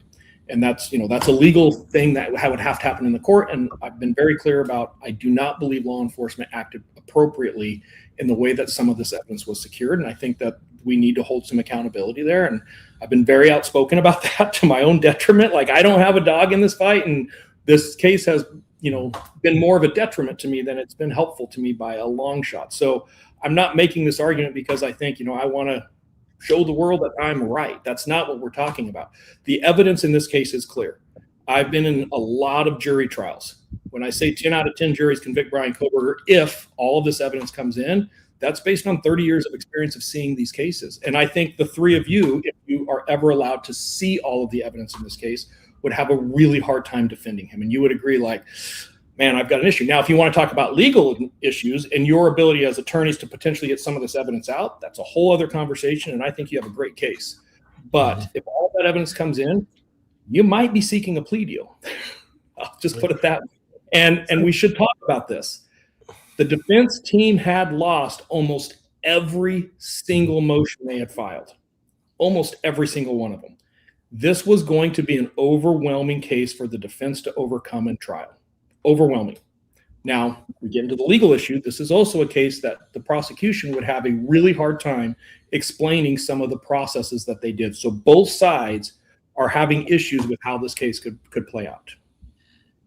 So circling back a little bit to, you've mentioned that there's overwhelming evidence, and it sounds like some of that evidence, unfortunately, is not available to the public. And so at this point, we can't really evaluate it on the same level that you can evaluate it on, because we're not privy to that. But talking about the evidence that is widely available right now, is there any evidence within the scope of your expertise in this role, like the mapping data, the AT&T records, et cetera, that you've seen and reviewed that would provide you with a different explanation of the story associated with Bryan and what happened that night? Yeah, so a really good way to summarize at a very high level is Bryan's activities that night leading up to the time of the murder is very suspicious. So let's just go down the conspiracy road. Maybe this is a better way for me to do it. For me to frame Bryan Kohberger for this case, here's what I got to do. I've got to start this framing in March of 2021. And I want that date to be really clear for everybody who's listening to this. I'm going to start framing, of all people in the world, Bryan Kohberger for this murder in March of 2021, because I'm going to make sure that there's a paper trail of him obtaining the murder weapon, or what could potentially be the murder weapon. So 9 months almost before the murder, I'm going to start this planning. Take in mind, I don't even know he's going to be in Pullman or Moscow in March of 2021. Yet my mastermind of conspiracy, I'm going to plant a paper trail that puts him in connection with a potential murder weapon back then, right? And then on top of that, I'm going to spend about 4 months in 2023, or I'm sorry, 2022. My 2021 date's off. Let's say around 9 months prior to this murder, I'm going to have to plant that, so it's 2022. But then in the fall of 2022, I'm going to physically take his phone a number of times, and I'm going to create a pattern of life that is consistent with activity that would have had to happen that night if Bryan Kohberger is the suspect in this crime. So I'm going to create this pattern of life that starts to mirror what would have actually happened in this crime. That's really hard to do. And I'm going to do that without his knowledge, because he never reported. He's a PhD student. You'd think he would recognize some of this stuff. He actually asked for a job with law enforcement because of his technology abilities with evidence, yet he is completely unaware of this. So I've got that piece kind of planned, right? I've got to put his phone at or very near the crime scene a number of times without his knowledge. That's another piece of evidence that I've got to pull off. And then the night of the murder, I need him to go out. I need him to drive around, because it's clear his phone is moving around. It's not stationary at home. I need a vehicle that is incredibly similar to his. I'm not talking right now about leaving Pullman. I need a vehicle that's very, very similar to his to drive around the crime scene multiple times just prior to the murder. And more importantly, I need that same vehicle to flee the crime scene at a high rate of speed immediately afterwards without his knowledge. I then need his phone, and I'm assuming his car, well, we know it's his car, to go south of Moscow and to reappear down south where he doesn't really hang out. He hasn't been down there before. And then I need him to drive this perfect little trail back to catch all of the cameras at Pullman, Washington State University, just in order. I need him to do a lot of other things that I don't know has been released to the public. The level of manipulation it would take to paint Bryan Kohberger as a suspect in this case is overwhelming. It would require a small army to do it, and it's just illogical. Okay, so if we sort of take your fact pattern, and we know that in your report, your summary, you specifically say that, and so no, this portion's at least public, that he routinely drives in random locations late at night and early in the morning, that he's constantly cycling the power on his phone for different periods of time, and that his daily geolocation patterns are chaotic, random travel patterns are normal. So if we accept all that is true, part of the overwhelming evidence is that would make him the person that committed this crime because he did that as a pattern of life for the 6 months prior to the murder, because we can't actually put him in the house, right? Well, you can put something in the house that's pretty critical that, I understand touch DNA. I understand, all of the arguments around. And as part of the defense team, when I say I understand it, trust me, I understand. But there is a piece we all have to accept. A knife sheath actually next to one of the murder victims who was killed with a knife similar that knife sheath would hold is pretty crazy evidence, right? And having DNA around the snap button, and not a little bit, this isn't trace DNA, it is a significant amount of DNA, is pretty significant. It's hard to talk, outside of that. And I know the question is going to be, well, how do you guys know it's his car? You can't show that it's his car. Well, what we can show is that Bryan Kohberger's phone movements, when it's on, especially coming back to Washington State University, are traveling right next side by side. The phone and the car are moving together. So it would be a hard stretch to say that that's not his car.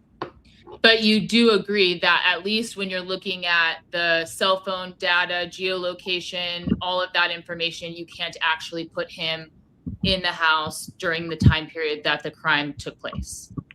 Nope. And obviously, this would be a very different case and a very different discussion if they could. We can only put a knife sheath that at some point he touched, and we can only put a partial description that somewhat fits his build, if you will, and we can only put a vehicle that matches his vehicle, and we can only put his device in the area of the crime scene prior to. That's all we can put physically at the crime scene. Now, does that mean that he committed this crime in of itself? No, it's a lot of evidence. It starts that story for sure. When you put pattern of life over the top of it, that narrative changes very quickly. So with the pattern of life, how do you reconcile that with, you've got in your report, I'm unable to locate any period of time between June 23, 2022 and November 13 where Mr. Kohberger's mobile device is in the same specific area as any of the deceased's mobile devices. I'm unable to identify any patterns that would be consistent to Mr. Kohberger frequenting locations, also frequenting by the, it's my opinion, the geolocation data I've been provided as of the writing of this report does not provide any evidence of association between Mr. Kohberger or any of the decedents.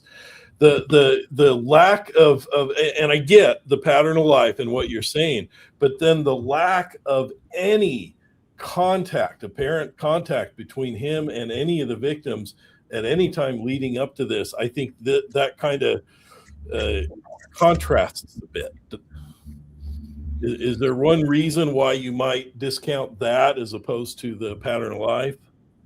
Well, okay, look, we got to break a couple things down here. Okay. Me being able to say that Bryan Kohberger's device is in the same proximity as one of the victim's device requires very granular, very specific details that this case simply doesn't have, right? So I stand by that statement, and I will make the argument that you guys are never going to see evidence contrary of that statement, right? I feel very, very comfortable with that.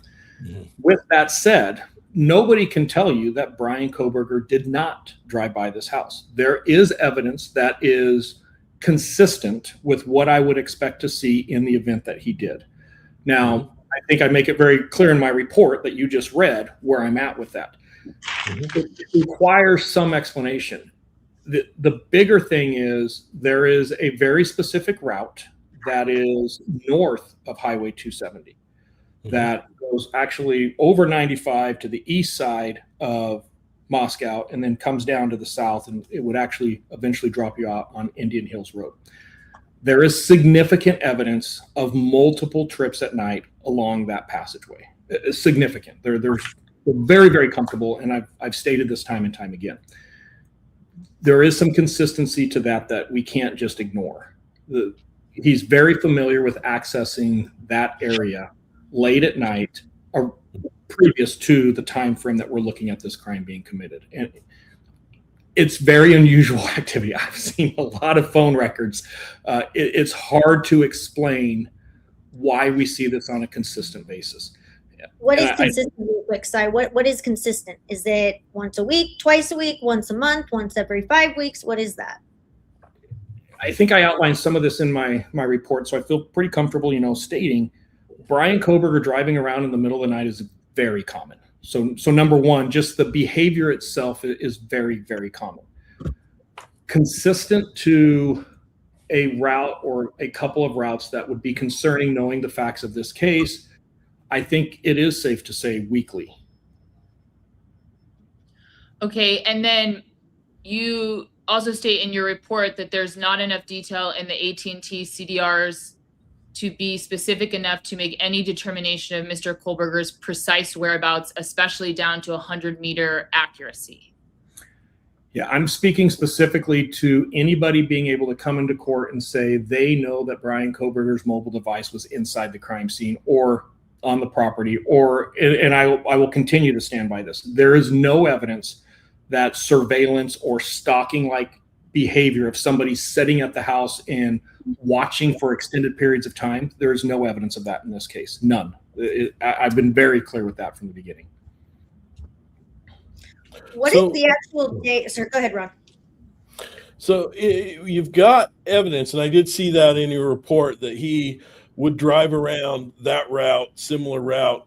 So if he's doing that weekly, is it really that unusual or that much of a coincidence that he would have done that route happened to the night of the murders? Also considering his disabilities too. Could it just, I mean, does that speak to it potentially being more of a coincidence than necessarily some sort of planning or behavior? Yeah, and I get where you're coming from, and I will agree with you. When we isolate one piece of anything that I'm talking about, of course there's other alternative theories we can talk about. Of course we can say, isn't it possible? Well, yeah, of course it's possible. But for me, it is hard for me to look at the totality. And that's a whole different thing. When we start getting in conspiracy theories, we have to eliminate the totality of all the other evidence we're seeing in this case. Mm-hmm. We know what it looks like when Bryan Kohberger's phone travels on Highway 270 east or west. So saying that it didn't happen that night is very easy to do. We know what it looks like when it travels just north of Highway 270. We know a route from his house that he would start to take in doing so. Mm-hmm. There's some consistency there before his phone is powered off. Well, it's really convenient that his phone is powered off during this specific time frame. It's really convenient that we know he is not in Moscow, or Pullman rather, during the time of the murder. Like, we know that because of the records on the phone itself. We know that from the point he turns the phone off to the point that he turns the phone on, it is reasonable to believe at some point he had to pass through Moscow or very near to Moscow to get from point A to point B. So, if we isolate this one thing and say, hey, isn't it possible? You guys are 100% right. And we could do that all day long. But when we stack up everything together, the totality of it changes this conversation. And that's all I'm trying to say to you guys. That's all I'm trying to say to your listeners is it's very easy for us to get in my head, Bryan Kohberger isn't guilty, and I'm going to latch onto anything I can find that confirms that bias that I have. Opposed to, hey, the fact of the matter is there is a significant amount of evidence that indicates Bryan Kohberger committed this murder. The way that law enforcement processed this case, the way that it was handled, decisions that were made by prosecutors and federal agents down to the local agent is very troubling. There is a lot of procedural issues that I feel this case could still come back. I don't know that we're done with this case. I think there will be a second bite at the apple. And, you want to talk about a miscarriage of justice. Let's just say for a second, I know there's people listening that can never wrap their head around this, but let's say for a second Bryan Kohberger truly is the actual suspect. Mm-hmm. The idea that he could walk because of the sloppiness and these critical errors that were made by law enforcement should infuriate everybody. Miscarriage of justice isn't just always convicting the wrong person. It's the idea that the right person walks. And if that doesn't bother you, that's a whole other issue. That's something that's brought up a lot when you talk about when law enforcement conducts an investigation that violates, some of the constitutional limitations and so forth. Those instances probably far more often result in guilty people being free, avoiding the consequences because of the mistakes made by law enforcement that may violate the rights of people. And that's something that I've had to have discussions and have had discussions with people over the years, because it does seem unjust. But in the long run, those constitutional protections really do protect everyone who's innocent as well. And so, yeah, that's kind of, and so I get it from that. And it's a tough thing to deal with. I know, especially for people. I get it. Let's not forget, I'm the cop who's saying, hey, cops, you can't do this, right? I get it. Yeah. Oh, absolutely. So from your perspective, you probably would, in private, with these cops who have not gone by the book and don't want to seem to skirt around the constitutional issues, I would expect you're pretty harsh on them in private, because it might let somebody go free who committed a crime. I'm pretty harsh on them in public. So yeah, in private I am too. And you know, I want to make something clear. Yeah, I did release a book. I published a book, but I'll make it really clear. This book is not a tell-all to Bryan Kohberger. This book is not something most of your listeners would probably enjoy reading. The book is a methodology. It's an investigative methodology written for law enforcement, prosecutors, defense attorneys on how big cases, we're talking about 68 terabytes in this case, how digital evidence needs to be properly managed, how it needs to be legally obtained, how it needs to be properly analyzed, and how it needs to be collected in a manner that will uphold to the criminal justice system. That's what this book is about. It's not about Bryan Kohberger. I just use Bryan Kohberger in the book as an example of what happens when that isn't done, because it's not just a good example, it's the example of what a really screwed up investigation looks like when we don't account for the proper identification analysis of a lot of critical evidence. And this case is a perfect thing. So I get where your listeners are coming from. I think I've made it very public and private of how I feel about the investigation itself here. Yeah. I wanted something. I'm sorry. Did either of you have? No, go ahead, Rob. I want to go back because we moved past something. I want to go to something that does go more to your expertise of the cell phone data. And as we were talking about Dylan earlier, because the story that we're given about Dylan and Bethany is that after they saw the perpetrator at sometime between 4:30, they went to sleep and were essentially in their room asleep until shortly before the 911 call was made. It seems, and I know in Chris Whitcomb's book, there was I saw a timeline that included, it was portions of the prosecution's timeline that included some information indicating that Dylan's phone, at least, I don't know if it's a phone or Apple Watch or something, but some device of Dylan's moved multiple times in the house during those 8 hours or so, and that she also was actually on her phone doing a number of things. Did you see that evidence? So lots of things to break down there. Number one, I'm not aware of both of those girls seeing a suspect that night. I believe only one of them physically saw somebody. Both of them also did report hearing something, right? So the reporting is consistent from both of them on hearing something that's happening, which obviously at this point we know is a murder. There is no doubt in this case that there was movement of one of these girls, and not only is there no doubt of the movement, there's no doubt of communications that occurred before that movement happened.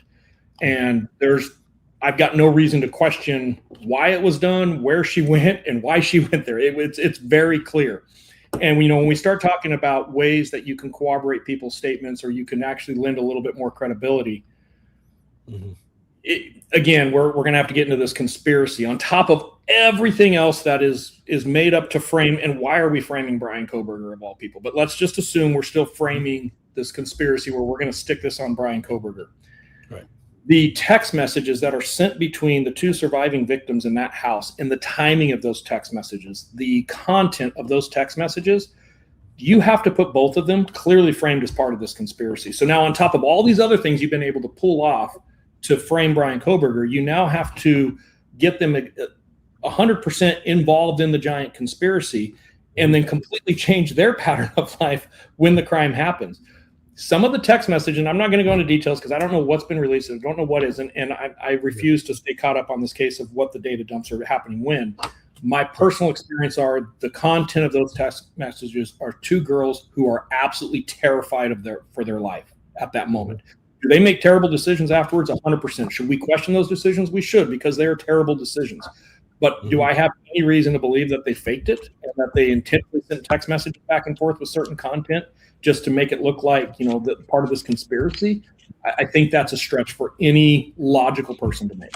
But yes, there is. Yes, but I think it's more than text messages between, because I know there were text messages.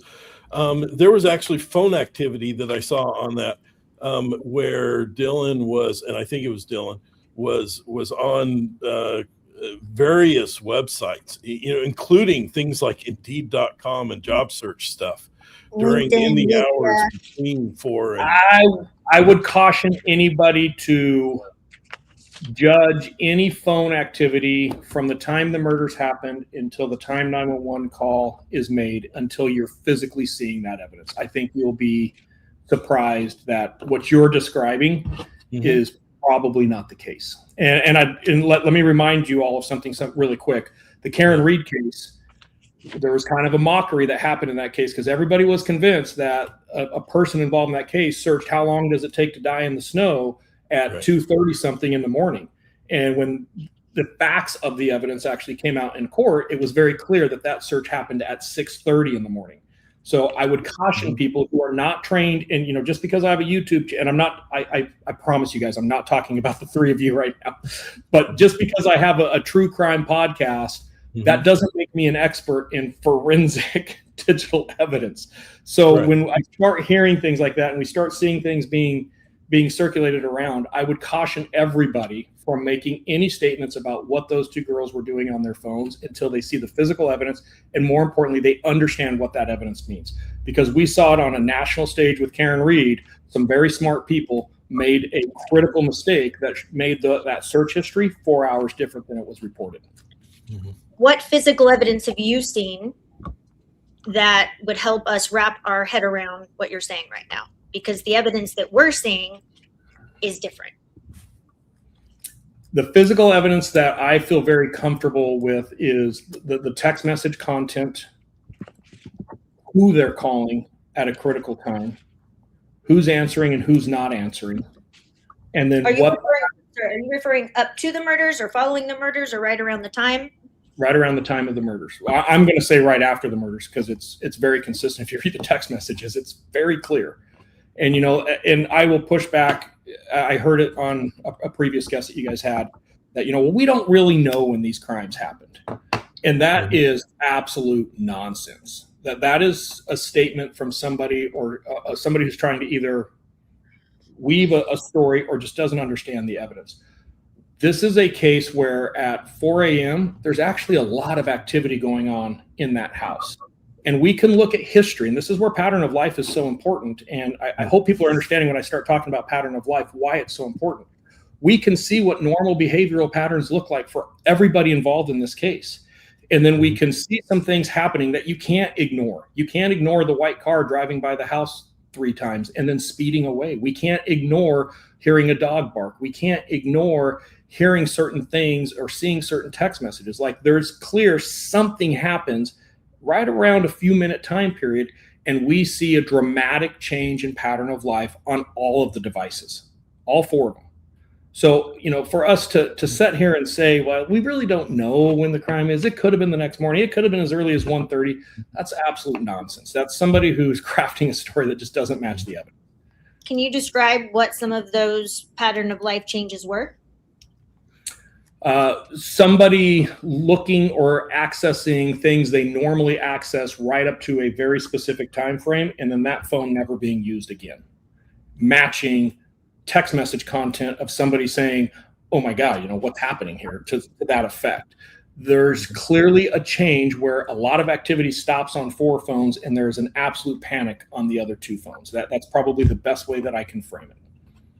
And are you talking about text messages? Is that what you're referring to? I'm talking about phone use entirely, whether you're browsing, you're doom scrolling or death scrolling through something, whether you're receiving food, whether you're eating food. There is a lot of evidence in this case of when this crime occurred. You think, sorry, hold on, Sam, I just have one more. Do you think it was normal for Dylan and Bethany to wait 8 hours to contact the police based on anything that they had on their phones, their behavior? Is there anything that would help justify why 8 hours was waited before they called law enforcement? I think it was a terrible decision. Because I can tell you, that's one of the things that the three of us got into this case. A friend of mine had a channel. I watched it. I listened to it. And I don't think any of us could get logically past how anybody in college, drunk, not drunk, wearing blurry goggles, watching a show. I don't know realistically how somebody waits 8 hours to call 911. And obviously I cannot explain to you why that may or may not occur and why they did or did not do the things that they may have done during that time period. I have no explanation for you. For me to say that that's evidence of them committing this crime, those two totally different things. Agreed. Do you think there's any flexibility with the time frame of when the crime was actually committed? Because isn't there some evidence out there that Ethan picked up a Snapchat call at 4:24 a.m. after he was apparently deceased? Again, I would encourage everybody on the timeline when it comes to device activity to make sure that they have the full data sets and they understand how these individual systems report and capture time. Mm-hmm. I do not believe any of the 4 devices were actively used after the proposed time frame of these murders. I think there's overwhelming evidence that supports, for lack of a better term, let's just say roughly a 15-minute. And I'm not saying it's 15 minutes. I'm saying roughly a 15-minute period. I think there is overwhelming evidence that that's when this crime was committed. And anybody who's telling you, oh, no, it could have been here, it could have been there, they have to eliminate so much other things that are happening at that time frame. It just doesn't make sense. And does having the crime end at that particular time, is part of that because it lines up with the car that's leaving? And so if that car that was leaving wasn't the person that actually committed the crime, that maybe there's some flexibility with when that crime occurred? Well, again, the totality. We see that car pass the house multiple times. We see it try to park in front of the house. We then see that car pass the house in a manner that it's going down a dead-end road. And the only way for that car to come back out of that neighborhood is past the camera again. And all of this activity that is indicative of something happening inside the house is between the last time we see the car going down that dead-end road that could potentially park somewhere down that road to the time that car is leaving. And we also see a dramatic difference in what that car is doing. The first 3 times, it's slow travel. Somebody's trying to park. They do a very poor job of parallel parking. They do a 3-point turn in an intersection. There's no exigency. There's no reason to hurry. Mm-hmm. After this time period, we see what appears to be that same white car flee the neighborhood at a high rate of speed. We can actually hear the wheels squealing as it goes around corners. Again, we can sit here and create conspiracy theories, but the bigger conspiracy theory is, what if law enforcement never looked at a white car, right? That's the bigger conspiracy theory. They looked at a white car. What did they find? Well, evidence before they knew Bryan Kohberger or the fact that Bryan Kohberger owned a Hyundai Elantra. They came up with, this is a Hyundai Elantra, and that's another piece that I think people will have a hard time explaining. And I don't even want to get in the conversation of fog lights right now. Law enforcement knew that the vehicle that drove by the house that night around this critical time period that fled at a high rate of speed right after we believe somebody inside saw a suspect who potentially committed these crimes matches Bryan Kohberger's vehicle perfectly, to the point that they actually put in reports and a bolo, hey, we're looking for a white Honda Elantra. That's a really hard thing to get over. My question is that where you're getting that's the time the crime ended, is because you're lining it up with that piece of evidence solely being that car? I'm lining up that we are fortunate in today's world to have a lot of video cameras around. And when we take the video camera evidence and we look at what we see over the course of that night, and then we take text message activity and we take food delivery and we take when people are coming home, and we take statements about when people heard different things inside of the house, and then we take audio clips that were captured from outside of the house, and we look at, let's just say, a 12-hour period of when this crime could occur. This is really important. All of those things come together at a 15-minute window, all of them. And it's really hard for me to look at that evidence as an investigator and logically say, this isn't the time, right? And we also have a independent third party with nothing to gain, nothing to lose, who actually makes contact with one of the residents of this house minutes before this whole thing goes down. And there's no reason to believe anything has happened inside of the house at that time. So we get very fortunate with another piece of evidence that actually says, hey, around 4 a.m., everything's probably all right inside of that house.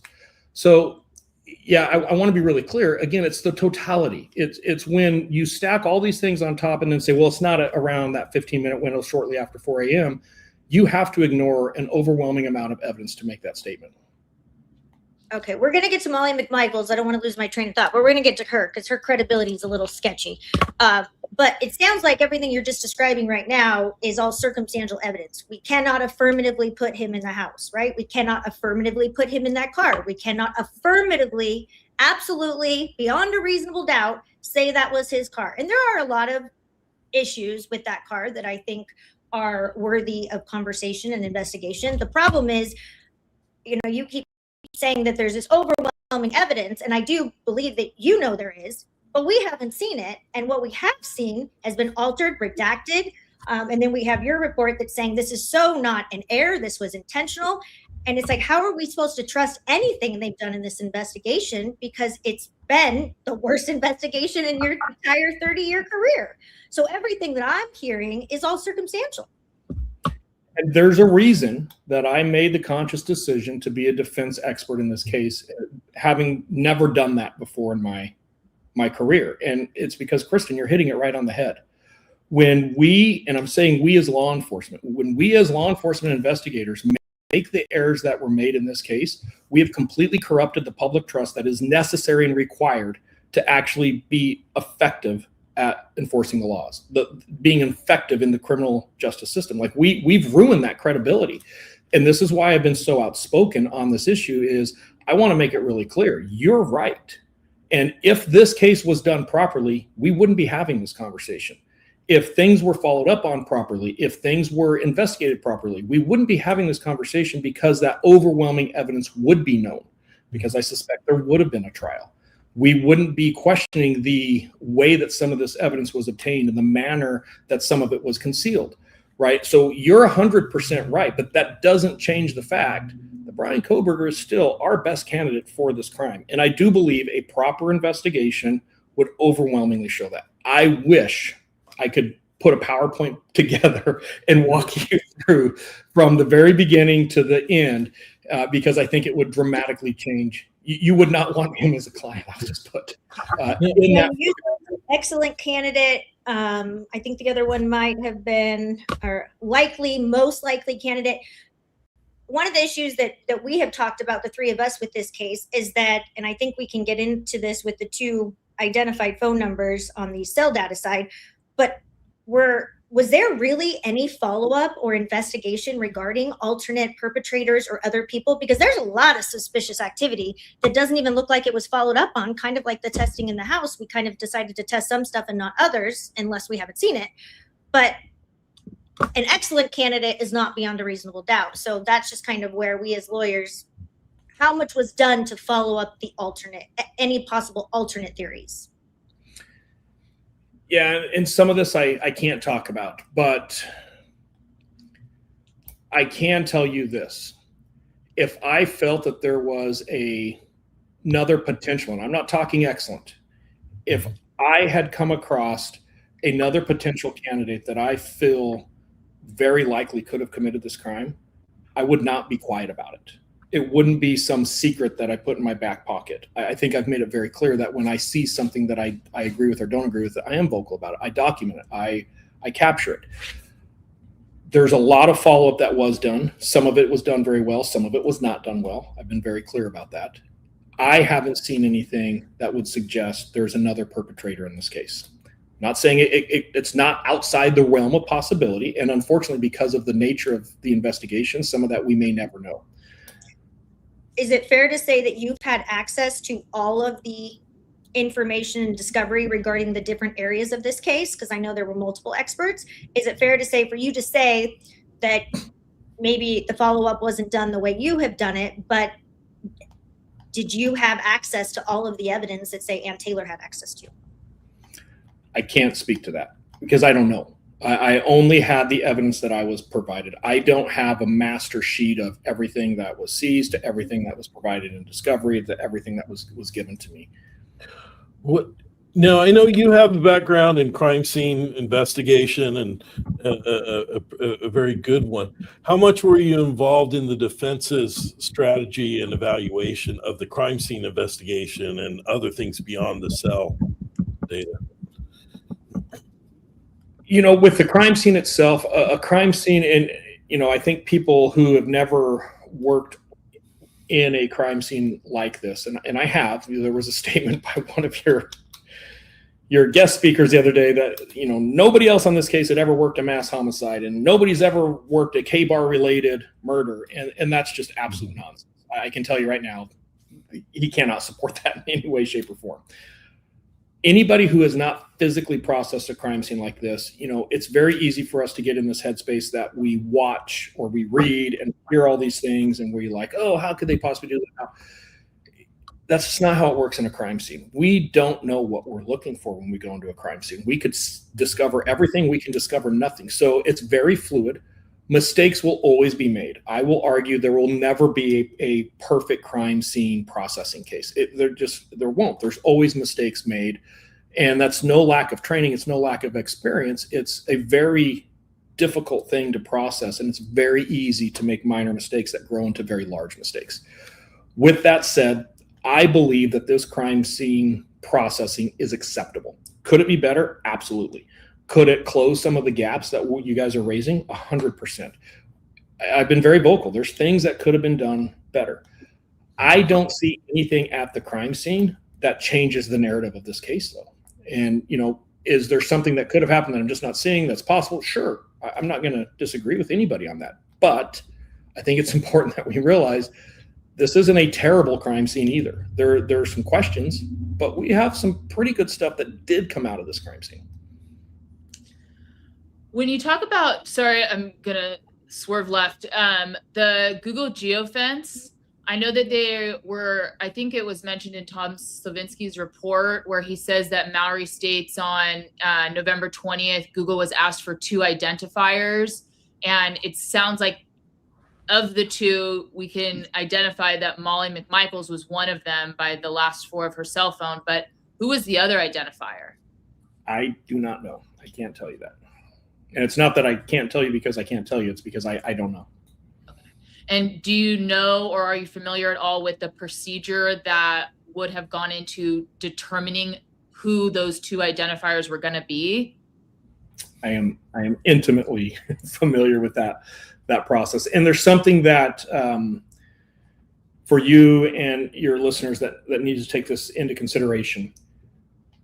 Those devices may not be cell phones. And that's what a lot of people make a mistake of when they're looking at a case like this. There are devices in your house, potentially appliances that could potentially have some type of cellular activity that would result in looking like a device in the area. A lot of our vehicles are now equipped with that. So the idea that there's 2 phones that the Google geofence produced, that in of itself is a faulty statement. We know Molly McDaniels because that one was provided.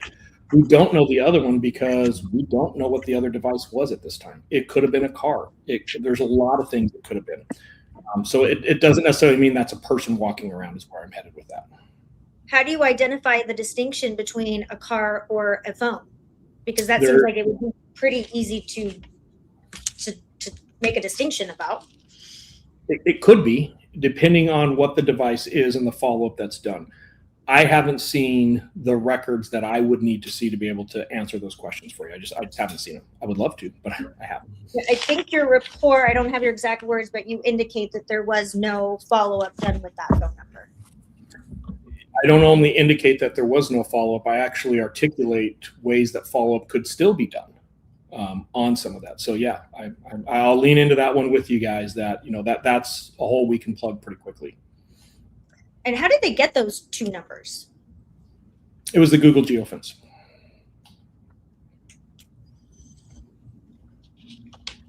How do we get Bryan Kohberger's name? And when? You know, this is all out there. It's We in. want to hear from you, Si. We know what's out there. We want to hear from you. You know, I think the case, and I've got to be just brutally honest with you guys really quick here. Some of the accounting of this case through other people who worked on the case and other experts on this case is so incredibly faltered. It's surprising to me. I recently reviewed a podcast where someone was saying, you know, well, there was these 4 brothers that were identified, and, you know, they just gave up on them. And it is clear to me that that expert took no time to educate themselves on the hearings that happened with this case, how DNA, you know, genealogy actually works. All of that has come out. It's all in hearings. Yes, there's 4 brothers. Those 4 brothers are extremely distant relatives of Bryan Kohberger's. So that's what people don't understand is when we start IGG, we're looking at a family tree, and I can find branches of that tree that is so far removed from the actual individual I'm looking for, there's no way these 2 people could know each other. Well, when I'm putting IGG together and I find one of these people, it doesn't mean I'm going to immediately find my suspect, but by contacting that individual and trying to obtain their DNA to help build out more branches of the tree can give me a clearer picture. The 4 brothers have nothing to do. They're not alternative suspects. They're not in any way connected to this crime. The 4 brothers, very simply, are a very distant relative of the person who left their DNA on the knife sheath, right? So they make contact with one of those brothers. That brother says, no, I don't want anything to do with this. And that's when Offren starts and the FBI takes over. At that point, the FBI, and I'm not going to get into the background of that piece, they have a process where they can take an S&P profile and they can enhance it, if you will. They go through that process, and in doing that process, they load that into a couple of genealogy databases. And very quickly, because of the data that's in those genealogy databases, they are able to determine the most probable candidate for that DNA left on the knife sheath, specifically the button, is Bryan Kohberger. At which point they contact law enforcement and the prosecutors, and they explain very clearly, we believe Bryan Kohberger is your suspect. It's a tip. You can't use this in court. You can't use this as probable cause. You can only use this as a tip, but now it's your job to go build a case against Bryan Kohberger. And when you do, and you match his DNA to this crime scene DNA, it's going to match. And it does match. You know, I've heard people say, well, they never match Bryan Kohberger's DNA to the actual DNA from the snap. That is absolute nonsense. It 100% matched. So, you know, that argument in of itself just fails incredibly well too. So there was a test from Bryan's DNA, testing it against the DNA that was drawn, that was taken from the snap, and it was a direct match. 1,000%. In fact, there was more than one. You have to understand, when they took the DNA from the snap, just the process, and I don't want to talk about Bryan Kohberger's case, I'm just going to talk about DNA evidence. When we recover DNA from a crime scene, that DNA profile is known. And it is a really good profile. This isn't a partial profile. This isn't a very, a little tiny piece of trace DNA. It is a complete profile. They got an excellent profile of a suspect that touched that knife sheath. When they very first decided, hey, Bryan Kohberger looks like a really good suspect based on the IGG, and they do a trash pull where they actually obtain trash from the family's house, there is items of trash in that house that match family members of Bryan Kohberger's DNA. Like that match happens. Well, at that point, they actually get a sample of Bryan's DNA, and that match happens as well. So any claims by any expert that the DNA profile from the knife sheath was never compared to Bryan Kohberger's DNA is absolute nonsense. That's the strongest piece of evidence in this case. Trust me when I say the defense would have had a field day if they could show the jury that the DNA from Bryan Kohberger doesn't match the knife sheath. I mean, that's your whole case. Everything falls after that. Okay, so I like that. Just real quick, Kristen, I'll let you go. But so So you would agree, I mean, there's a lot of other evidence that you're saying is overwhelming, but you would agree that if that knife sheath, for whatever reason, you're going to make my own conspiracy theory that sheath can't be tied to Bryan's DNA, that the case falls apart. 100%. And any defense attorney who isn't able to show that through, because let's be honest, with that part, it's very transparent testing. When we go to a DNA lab, it's not like we take a couple handwritten notes and we just call it a day. There is a very established forensic process of DNA typing and actually getting that test. So any competent defense attorney who wouldn't be able to show that if that existed should not be practicing criminal law. Like, that's kind of criminal defense attorney 101. Yet Okay, and then once they get work. sorry, Kristen, go ahead. I'm sorry. Yet they weren't able to show their work on how they got it. I disagree with that. They didn't show their work on the IgG, and I would agree with you with that, that's a problem. And it's a problem because it was intentionally withheld. It was actually destroyed. So See, there you go. Intentional and destroyed. This just adds to the amazing transparency of this amazing investigation. Yeah, but we're talking about two separate things. We're talking about obtaining a DNA sample from a crime scene, and I don't have any evidence in front of me to question that piece of evidence. That's everything looks good to me. And if there's something there that you guys are aware of, I'm not aware of it. I haven't seen anything that makes me think that initial profile, that DNA profile developed from the knife sheath is problematic. I don't. I have a ton of issues about the IgG, and I've been very publicly, I have articulated those. So you and I are on the same page there. But the idea that after the IgG and they discover Bryan Kohberger and they physically take Bryan Kohberger's sample and they get that DNA and they look at the knife sheath, that those two don't match, that's just inconceivable to me. I don't believe that anybody has evidence that those two things don't match and that there's any reason to believe they don't match. Is it of your opinion, based on your training, expertise, all of this, that when they got Bryan's name through the IgG, which is questionable, that other evidence in this case was forced to try to fit that it matched BK? For instance, the car. We talked about the car for a second. The model of that car, or the description of that car, was changed 3 times over a period of time. So it looks like, based on, again, the information that we have, is that we got Bryan's name, and now we're trying to force all of these pieces of evidence to make it look like it fits BK, rather than taking each piece of individual evidence and then that leading us to the actual perpetrator. Yeah, and to some extent, I agree with you. On the car, I disagree, because there's clear documentation before, and I'm just going to throw a date out there so we're all talking about the same date. To me, the significant point in this case where things changed is December 19th. The car was nailed down before December 19th. Bryan Kohberger owning that make and model of that car was nailed down before December 19th. The fact that Bryan Kohberger matched the description, his vehicle matched what they were looking for, was known before December 19th. And you know, we started this whole thing out with me saying Bryan Kohberger was already known to law enforcement as a potential lead in this investigation before the IgG ever identified him.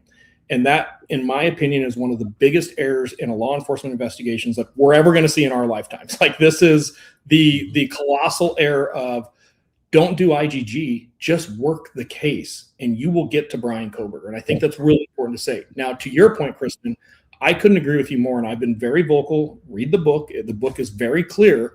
I 100% believe that a narrative was formed around Bryan Kohberger after December 19th. And that was done by cherry picking things that really helped that narrative and omitting things that in any way contradicted that narrative. And I've been incredibly outspoken about that from day one. So I agree with you there. But unfortunately, that doesn't mean Bryan Kohberger couldn't be the suspect. It just means this was a terrible investigation and that there's potential legal consequences to that. I would agree with you 100% on that. Do you recall, and I know the information's out there, but do you happen to recall when they actually took the DNA from the sheath? I mean, how long after it was discovered? It was pretty quick. It was, here's what I can tell you, that the Washington State University police are the ones who identified the vehicle as a potential lead. The DNA was already at Othram being worked when that happened. So, if we look at that order, it was pretty quickly done, which it should be in a case like this. Like, you're going to put every resource you have into that. Yeah. And to your knowledge, was the chain of custody regarding the DNA always documented and everybody knew exactly where it was at any point? Because I know there is information that tends to infer that there was a 3-day period that nobody could verify exactly where the DNA was. Yeah, and I don't know enough about the chain of custody issue on the DNA to speak to it at all. I would love to weigh in on that. I just don't know. Can we go back to the sheath for just a second? I know this is something I wrote down, and I know the three of us have talked a lot about this. So the initial reporting of the sheath said that it was on the floor, and then it was on the bed. Can you give us your opinion on that, or why there would be a discrepancy? Because that's kind of a big piece of information to us. Why was it changed? Are we guessing? Did Nunes not first see it when he walked in and did the walkthrough? Why is there not more confirmation of exactly where that sheath was lying? Yeah, so I'm going to answer that two different ways. My first answer is going to be, man, I wish we had better documentation on that. So I'm with you guys on, should we question that? Yeah. And the reason we should question that is the lack of documentation. So number one, I want to make it really clear. I am not defending the lack of documentation there. I think that's what we're really talking about here. As somebody who has worked very dynamic crime scenes like this, it is very easy to stumble across something and it gets moved or it gets somehow altered from its original position. And everybody realizes, oh, crap, look at that. And a photograph is taken. And then later on, it's like, okay, well, where did you see it or what happened beforehand? And it's moved back in there just to capture, hey, it was right here when I first saw it. It's important to understand that the knife sheath, I don't know that it would have been in view. Let's just assume, and again, I'm not defending anything within the law enforcement investigation, so I don't want people saying, he's full of crap on this. I'm just saying, let's assume the knife sheath was where it was alleged to be, and it's either wrapped up or somehow combined with that sheet. The first officer, second officer, third officer may not see it. They're not looking for specific evidence like that. They're clearing the house for people. They're not searching it. So now later on, different officers come in. Maybe somebody goes to move the sheet, and as they're uncurling the sheet or they're pulling the sheet back, that knife sheath falls on the floor. I'm not saying that's what happened. I'm saying, if we look at other crime scenes, that is very possible. Well, now the knife sheath is on the floor. We can't change that. That happened. I would expect somebody to photograph that and say, okay, this is where we first realized, holy crap. And then I can tell you as a crime scene supervisor who's been on there, if somebody explained, well, it was on the bed, I moved this, it fell off the bed, it's on the floor, I would tell them, okay, take a picture here. Now position it as close as you can to where it fell from. And now articulate that in a report so that we can rebuild what you actually physically observed. And again, we're going to go back to, no crime scene is perfect. We make errors. Everybody makes errors. And anybody who's sharpshooting that, well, that's just terrible police work. Well, you probably haven't been in that situation because it's very easy to do. So the real issue here is the lack of documentation. And it's not just the knife sheath. It's the entire case. I wish we had better documentation on the entire thing. It would be a different conversation today. And you say that that's sort of one possibility. Of course, we all don't know, but that sort of also leaves open the idea that other possibilities could have happened, which as attorneys is why the chain of custody is so crucial. Sometimes maybe it's a harmless error. Sometimes it's the entirety of the case. And when that piece of evidence is the entirety of the case, you can understand, I'm sure, or appreciate why it's such a big deal. Absolutely. There's a reason I took this case. I could not agree with you guys more. And I've been very outspoken about the fact that there are a lot of errors in this case that didn't have to be there. Yeah. With respect to BK's car, is that with respect to the search and there was no DNA and there was no blood in the victims, does that have any significance to you on this investigation? Because weren't there like 200 stab wounds? I mean, you would imagine that there would have, I think it was your words, there was an excessive amount of blood at this scene. Yeah, it is clearly troubling, and I think that there was an assumption also by law enforcement that once they got a hold of this car, the entire case was going to come together because of that. So, I think it was shocking to everybody not to see that.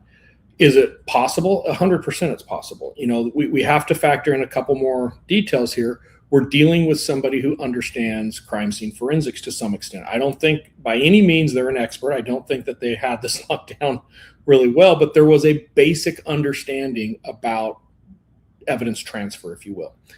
So is it possible that somebody could do this and not transfer blood to the car? 100% there is. Of course there is. Is it unlikely? Yeah, I would expect to see it. The second factor we have to bring in, though, is the gap in time. And this is probably the most important. You know, we have a pretty significant gap from the time of the crime to the time the car is actually processed. And the problem with DNA is as time goes, we lose it. It starts to disappear in a number of different ways. So, you know, I would love to say that, you know, that in of itself just completely reframes this entire case. But I've had cases where I know bloody bodies have been transported in a trunk and we can prove it 15 different ways, but we didn't get trace evidence out of that trunk. I mean, it's possible to do if you have a suspect or a defendant who understands some basic crime scene transfer. Is it possible for blood to have been in that car and then it dissipated and eroded prior to the search of the car? It's possible that it could have been cleaned. It's possible that things could have come into contact with the blood and there's transfer and that they've been removed. You know, there's an idea that when I get in that car, I'm touching the car. We have to understand with a little bit, anybody who's watched a few episodes of Dexter should be tracking right now. You know, there's things I can do to my car that my contact isn't with the car. It's with things that I have put between me and car seats or car doors or car interior. It isn't impossible to hide the transfer from the car. It would potentially be impossible to hide transfer, but we don't know the state of the car at that time, whether it's BK's or anybody else's. Like, we don't know what that car looked like. So, you know, it's an issue that we have to look at. It's an issue that should absolutely be put in front of the jury and let the jury see those issues, but it isn't, you know, it doesn't rule anything out by any means. I think Paulette Sutton opined that he did it. Is it possible that that car was not involved in the crime? Sure. Well, I know we talked before. When we talked before, you have some thoughts about the route that Bryan Kohberger took that night, right? That he took a more northerly around Moscow, correct? Did you determine that? Well, I put a couple things in my report. So let's start with what I've made very, very clear at this point. I do not believe Bryan Kohberger ever traveled on or along Highway 270 that night. I think there is significant physical evidence that shows a vehicle even similar to Bryan Kohberger's vehicle never traveled on or along Highway 270 during this critical time period. So, you know, I've been very vocal about that. I think I've cleared that up as well as I can. I think all of the video referencing a white car on WSU campus prior to the murders is not Bryan Kohberger's car. And in fact, there's significant evidence, the phone itself, the movements of the phone during that time to show Bryan Kohberger's phone is not in that vehicle. So the car at WSU isn't his. There is no white car that matches Bryan Kohberger's vehicle that travels on 270 into Moscow that night. Is there evidence that Bryan has previously traveled from the general area of his residence to Moscow on another road north of Highway 270? Yeah, there's fairly significant evidence of that. So is it feasible to say, well, because he wasn't on 270, he couldn't have gone to Moscow? And that's what I'll say is no, you can't say that. We can only say his phone is off during that time. The totality here that changes that narrative is when the phone comes back on. And when the phone comes back on, it is due south of Moscow. And when we just simply look, you know, from point A to point B, knowing he didn't travel on Highway 270, knowing that he didn't drop down, because we would have video of it. If he dropped down out of WSU and he went south of WSU, we would have that video, and he's not on that video. So when we look at all the video camera, how do you get from his house to south of Moscow? Well, it fits that northerly route. And when we look at pattern of life, he is familiar with, he's driven that northerly route on a number of times. So, you know, it comes down to some logical common deduction. How do you get from point A to point B? And I'm not talking, I'll be really clear. I'm not talking about Bryan Kohberger even. I'm talking about Bryan Kohberger's device. So let's just simply say at some point, Bryan Kohberger's device has to pass through Moscow or very close to Moscow that evening. And I don't think anybody with any type of expertise in this field will ever argue against that. Did you ever determine where his device was when it powered back on? 100%. We have great data that shows pretty precisely where he is and the route that he takes back to his house. And when I say consistent, it's important that everybody understands here. We have a number of GPS hits that perfectly track along multiple dirt roads. So for example, we have GPS hits that are hitting on a dirt road. It comes to a T intersection. We can see that that vehicle turned left, and then it continues to perfectly follow that road, and it comes to another intersection and it turns right. We can do measurements in between those GPS hits to look at the speed that he's traveling, and the speed is very consistent with what you would expect on a dirt road. It's also very consistent with what you would expect the length of time it took to travel that route. We then start getting those same type of location data hitting with video surveillance that captures a vehicle very similar to Bryan Kohberger's car. Multiple surveillance cameras that overlap with the cell phone data. So now we see the cell phone moving along a certain route, and we see a white vehicle that matches the owner of that cell phone moving along the same route. So could we make an argument that that's not Bryan Kohberger? 100%. But his phone and his vehicle are absolutely moving along there, or a vehicle very similar to his with his phone in it. Do you have concrete information then that he went to Walla Walla Park? I don't want to say I have concrete information because that's a very specific question to Walla Walla Park, because I don't know the exact boundary of Walla Walla Park. I don't know that I can say with specificity that he was inside the park. I do feel very comfortable that he was in the area of Walla Walla Park. The next morning is what you're talking about, I'm assuming. Mm-hmm. Yeah, I guess some of this just gets kind of put together because Moscow and Pullman are referred to basically as one area, right? They share an airport. Everything is pretty close. So when you're reading things, and we're reading reports that says he was near X, Y, and Z, it sounds like everything is fairly near. So if we're saying that we can put him in Moscow X times, does that mean he was at the Costco? Does that mean he was at, the grocery store? How close to these exact points are we getting? When you say near the park, can you say, yeah, I have him literally at one of the entrances and that's identified in a map? Or is it, well, he was in that area, so I think there was a likelihood that he was there? Well, you also have to understand that there's never going to be a consistency in the granularity. And there's also different sources of data that can corroborate this. So, when you say, well, was he at Walmart or was he here?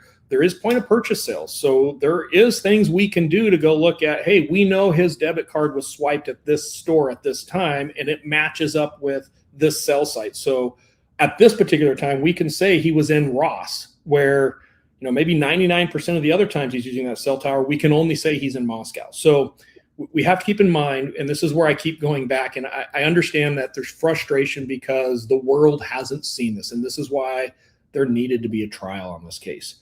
When you look at pattern of life and you start stacking all of these different types of evidence on top of each other, it tells a story. It tells a very strong story. And, I know people are probably thinking, well, I'm not going to trust this guy, and that's cool. I'm not asking anybody to trust me. It's my opinion based on what I've seen. But the facts speak louder than anything I can tell you guys or anything I can tell your audience. There's a reason the defense decided a plea deal was a good offer. There's a reason the state decided the plea deal was a good offer. If the defense felt very strongly that they could convince a jury that Bryan Kohberger did not commit this crime, I know enough about this defense team and I trust them, they would have gone to trial to prove just that. They knew they had issues. If the state felt that they could go to trial and get the death penalty like a couple of the families wanted, and they felt very comfortable with that, they would have gone to trial. There is a plea deal in this case because both things can exist. Bryan Kohberger can be guilty and the case can be really screwed up. And that's why I started with, hey, to have a real conversation about this, we have to start with both of those things are possible.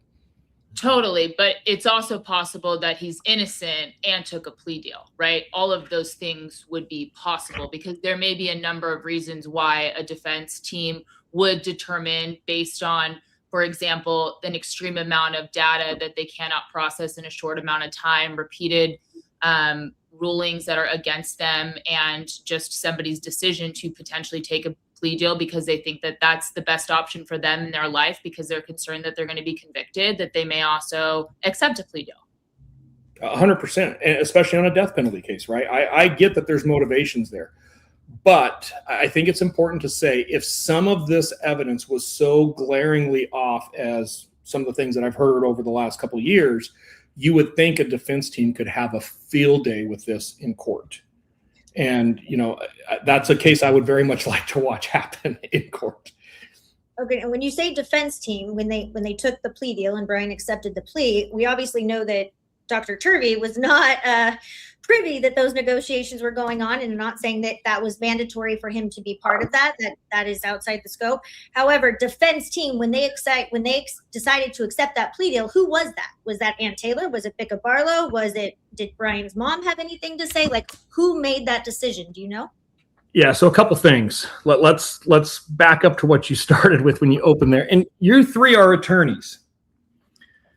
The idea that a defense attorney would huddle all of their defense experts together to decide by jury if their client should take a plea deal is the dumbest thing I've ever heard.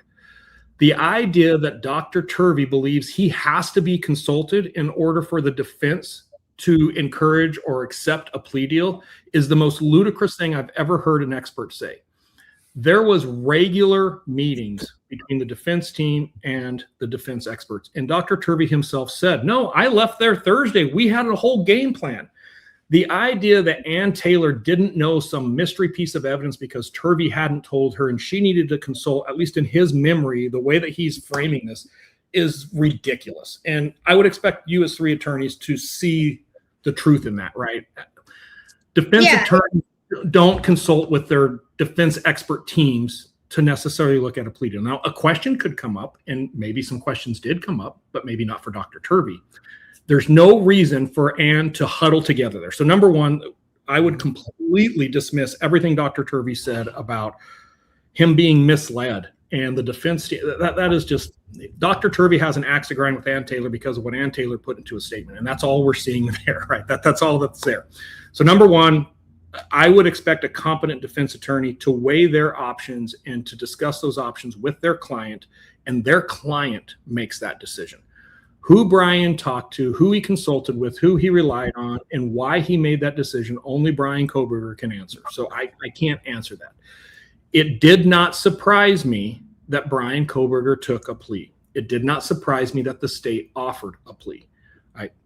I said from day one, I believe this thing is very likely to happen through a plea deal. So that doesn't surprise me at all.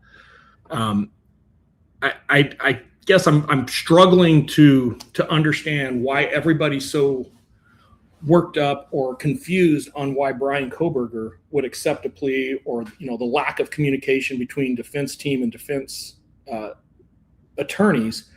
That isn't the case. I've been involved on a ton of cases, and very rarely have I had a prosecutor call me and say, hey, should we take this plea deal or not? Like that's not something that happens. It's not as common unless we had, we're preparing for trial and we had a question we want to ask. I think when you were saying the defense team weighed the evidence when they decided to accept the plea, I was just, defense team, you would think, were they all weighing? Did they have this discussion before they even went into a meeting deciding whether or not to take the plea? And I think the reason people are confused is because Bryan has expressed that he was going to be exonerated from day one, and Ann has been very, very vocal about his innocence.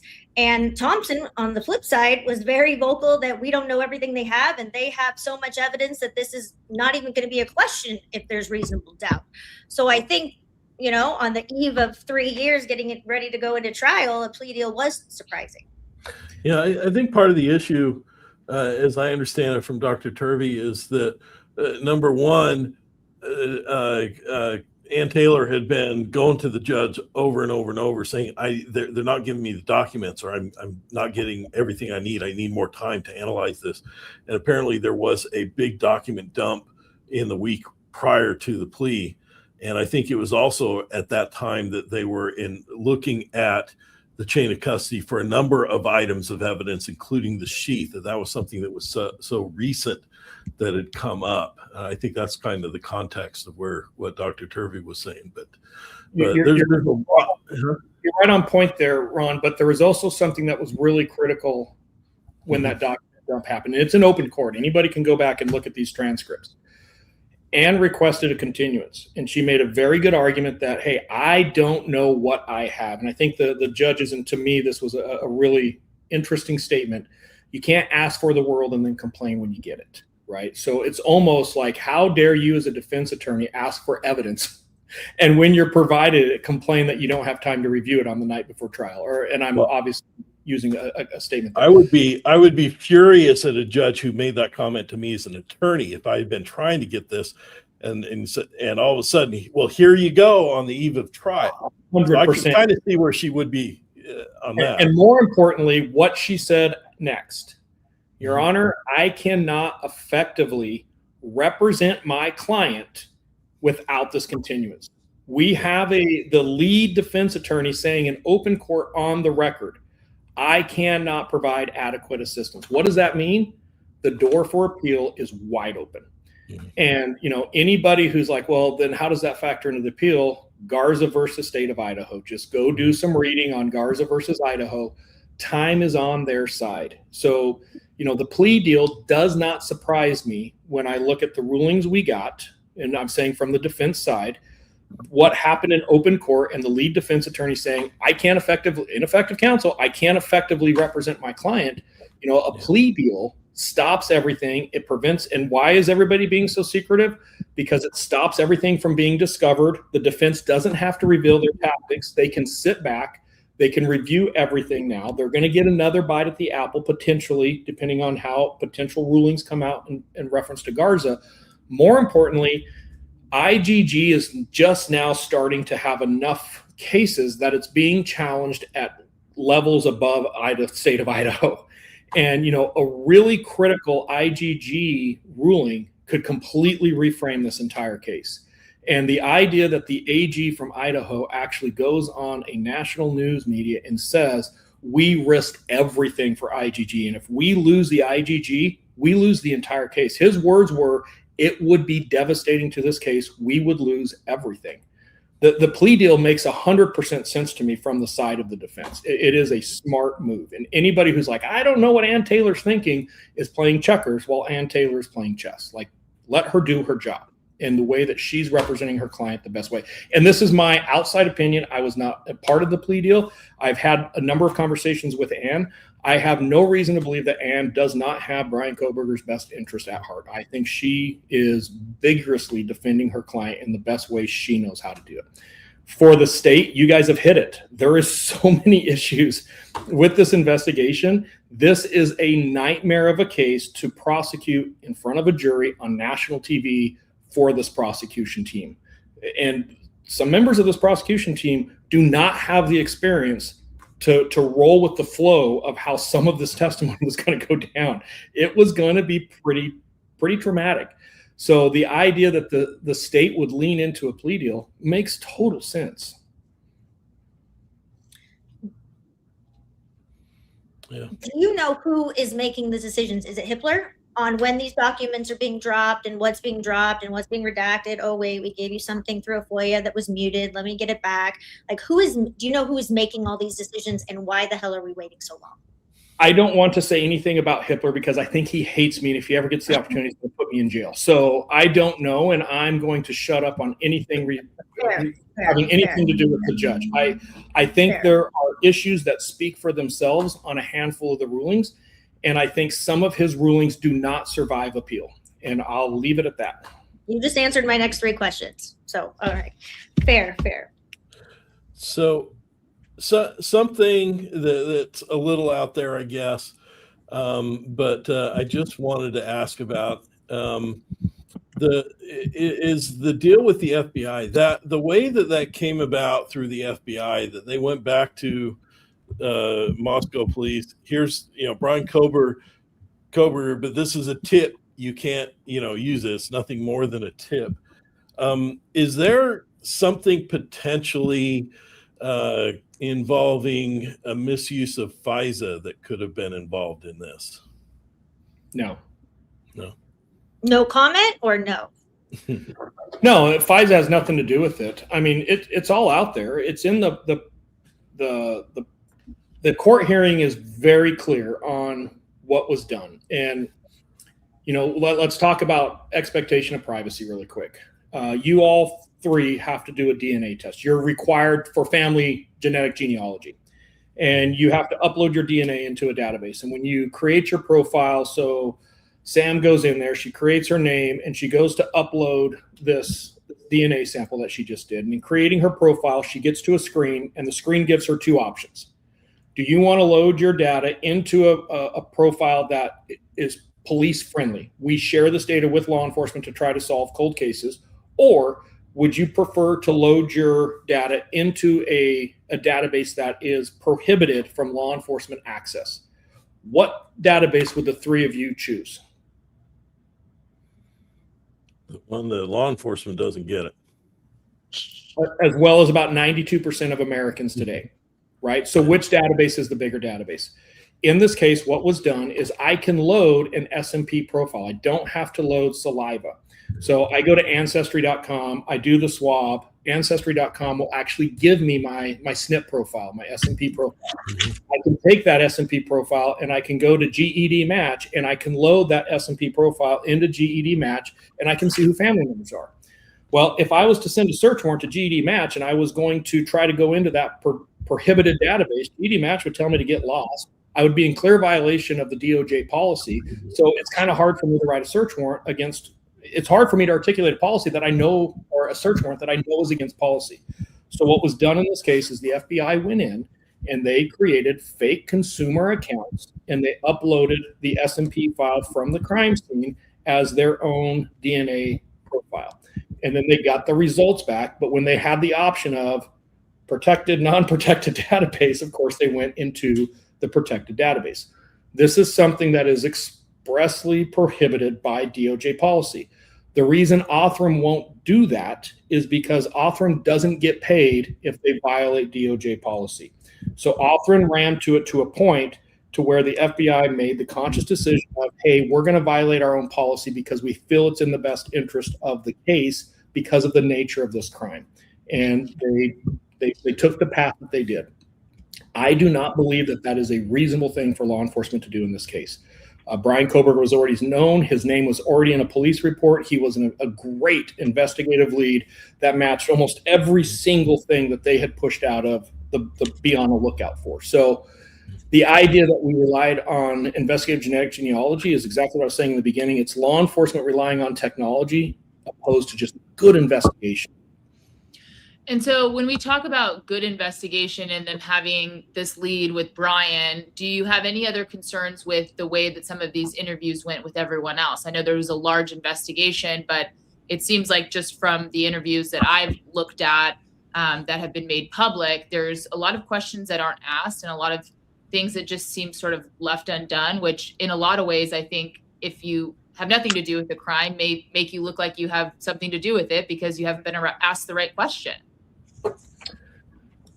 I would agree with you. There's a lot of lessons to be learned on a number of things. And, I would push back a little bit here. When I have a traumatized, and I'm going to call her a victim, that I keep interviewing over and over again, and I know the story is changing, and I'm going to change the tables here a little bit. This is very common with rape victims. It is not uncommon at all for a rape victim's story to change 2 or 3 or 4 or 5 times. And there's a lot of training and a lot of studies out there within law enforcement of how you're interacting with those victims, how those interviews are conducted, who's conducting them, the environment that they're conducted in. Somebody changing their story who has been subjected to some type of traumatic, violent encounter is actually really common. So how those interviews are being done, who's doing those interviews. There are people specifically forensically trained to do that. And I think there's a ton to say about the way that all of the interviews could have been done. Some of them were done really well, but the way some of these other interviews could have been done, yeah, absolutely. But that's always the case. Law enforcement's always going to have gaps like that. And there's no evidence. I think you were just using it as an example, but to clarify, there was no evidence of any SA to Dylan, correct? Oh, yeah. No. I'm just saying there's a lot of research, because that's where, typically you see very traumatized females in interviews is trying to recount this very traumatic situation. Have you had a chance to review? I know the transcripts from her interviews were dropped, I don't know, maybe 6 to 8 weeks ago, give or take. Have you had a chance to review those transcripts? I haven't read those transcripts since they've been dropped. I've had a handful of conversations that I won't go into. And I know that I see it popping up a couple times like, hey, why can't I talk about this? Let's frame something here very quickly. I am a defense expert. I am privy of information because of attorney-client privilege. Okay, you guys are 3 attorneys who understand this very well. There are conversations that I can't get into because of that privilege, and I'm not going to get into it, and it's not going to be things that are going to get released somewhere down the road. We're talking about attorney-client privilege, things that are public, things that aren't attorney-client privilege that I can talk about. I'm more than happy to talk about. But, I also get frustrated, and I'm not referring to this podcast, when I see a lot of podcasts saying, well, there's just no reason that they can't do this. You guys know as well as anybody, yeah, it's called the privilege. And there is a reason that there's certain things that I can't get into how I know or why I know. So yes, I am familiar with statements made. There's limitations on how far down that I can go because of how I know about it. Certainly. If there's an appellate attorney working on this case, that's a great read. I'll leave it there. Yeah, and certainly, I agree with you that there's obviously privileged information, confidential information, and as attorneys, we certainly hold that valuable. Something I appreciated from your report was it seemed like an ongoing concern with the lack of source data and the lack of work product where you could actually view how some of these reports came to be. And so I think what happens sometimes for the public and for us in general is, although we understand this confidentiality portion, if we're asked to believe a conclusion, but we can't see the work, even if there's a legitimate reason we can't see the work, it's hard for us to accept that conclusion. Yeah, the problem there is that I have created work product for the defense team that has never been publicly released. And no, I'm with you. To be clear, I'm with you that you can't repeat it. I'm just saying that's why I think for us, and I didn't mean to cut you off, but for us, that's where it's hard to follow that. I assume that exists and respect that, and certainly don't want you to put yourself in any sort of position, nor would I assume you would, that would require you to disclose any of that. But I think that's kind of the point I was making. Yeah, 100%. And, that's why I think the lack of trial is really what we're talking about here, is it just left so many things unanswered. I have a couple questions about the sheath and the DNA from that. I saw a report, and it may have been in Chris Wickham's book, that the Othram, they took the DNA, they took the swab, and they analyzed it, and they come up with the computer file of all the data. That was given to the FBI. That at some point, what the FBI gave to another lab supposedly was twice as big of a file, meaning there was other data. Did that strike you as thing? You have a lot more experience with that sort of thing than I do. That kind of struck me as where did that extra data come from? Yeah, and there is testimony that was in the public eye that covered down on part of this. So I feel comfortable getting into a little bit of this. I'm not going to expand on it. There is a tool, and we all use it, so we can't necessarily say, oh, that's terrible, because we're using it every day. There is a tool where I can take an S&P profile. So I develop an S&P profile, and let's say that, I don't know, when we get into S&P profiles, we're talking about biomarkers. So, a really, really good S&P profile would be, let's just say 1 million biomarkers, just to throw a number at it. So I'm working with this evidence, and I have an S&P profile that has 500,000 biomarkers. there's been enough research, there's enough data out there about commonalities in relationships and paternal and maternal relationships of DNA sequencing that AI can take a data set of 500 biomarkers and it can kind of start to rehydrate that, hey, if you have this chain here, you would also have this piece here. And if you have this chain here, you would probably have this. So there's a tool out there that we can take crappy crime scene DNA. So let's go to like a 1968 sexual assault where we have the victim's necklace. Maybe the DNA is just terrible. We can get that and we can rehydrate that S&P profile to some extent and build it out using AI. It's just an investigative tool to help point a direction. We're not going to make an arrest on this. In this particular case, that's what was done. They took the original S&P profile, and I'm just throwing numbers, don't quote me, roughly 500,000 biomarkers. They use this program, they get it up to maybe 800,000 or 900,000 biomarkers, and that's the new profile they load into these databases. There's no second lab that's involved. It's the loading of that S&P profile now into these databases. Now, you also said that the four brothers that were identified through the IGG, that they were distant relatives of Bryan. There's a point where a lot of us are distant relatives of anyone else, and it may be that if we go far back enough, that all four of us are distantly related. Do we know how close or how far that relation was?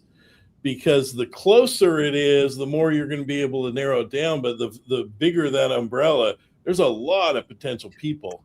And if you're looking, for instance, to pin it on one person who happens to be in that umbrella, even though there are others that you're ignoring, it seems that the bigger that umbrella is, the further distant that relationship is, the bigger population it allows you to point at. 100%. I couldn't agree with you more. And you just made a really good argument of my earlier point of how we share DNA. So when you go into databases and you're searching my familiar DNA, you are searching my DNA profile that I have an expectation of privacy to, even though you're the person that loaded that DNA profile into this database. And that's why it requires a warrant. Garrity just came down from the Supreme Court, and Garrity could not be a better case for Bryan Kohberger, because it says very clearly that when consent is involved with people loading stuff into databases that law enforcement has access to, it requires a search warrant. I think that IGG is a very powerful tool, and who doesn't want to solve the 1976 murder or rape case? Of course, we should be using tools like this. But with a powerful tool, there should absolutely be guardrails that we require our law enforcement and prosecution teams to follow to the T, because when we don't, it jeopardizes the integrity of the entire investigation. Was there not other DNA found on the sheath? I saw that in a later report or something that was released a few months ago. The blood samples from both victims in that room were also found on that sheath, which would be expected. Okay. Wasn't there also another male DNA found? I'm not aware of any other DNA profiles that were developed off of that sheath. Okay. What about under Maddie's fingernails? I'm not aware of that.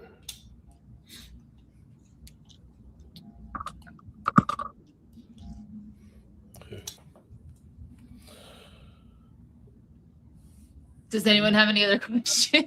I do. I'm trying to find the page in his report. I'm not finding. Do we open up the question side? You got 20 minutes or so to answer these thousands of questions that are in the chat. I'm good for whatever. I'm trying not to watch the chat because it can get very distracting. Yeah. I think the best thing that I can probably provide to people is, I really didn't have a dog in the fight here. I've got no reason to frame Bryan Kohberger. I've got no reason to free Bryan Kohberger. I was somebody who was simply relied on to look at some very technical, specific evidence in a manner that would benefit the defense team because of a lack of understanding of some of the technicalities around that. And all I can do is speak honestly about what I saw. And at the end of the day, it's my opinions. And, I already said what my opinions are worth. So I can respect the fact that there's people that will not agree with me, and that's totally cool. That's the beauty of our country. Good for you. But at the same time, I think that, like I said, and I've been saying, to have a real conversation with this, we have to consider all of those options. And I'm totally open to do that. So yeah, you can ask away. I do have another area that we forgot real quick. Can we talk about the cash report from the draft to the final? I mean, Sam, how much didn't it go from like draft, like 124 pages to like 31? And then if I quote you on your report, we say that the slide shows 4 cell site sector connections between blah, blah, blah. And special agent so-and-so has concealed 92% of these connections from AT&T on the report. So can you just help us understand where almost 100 pages of the draft report would have gone to the final report? Because that seems a little suspicious.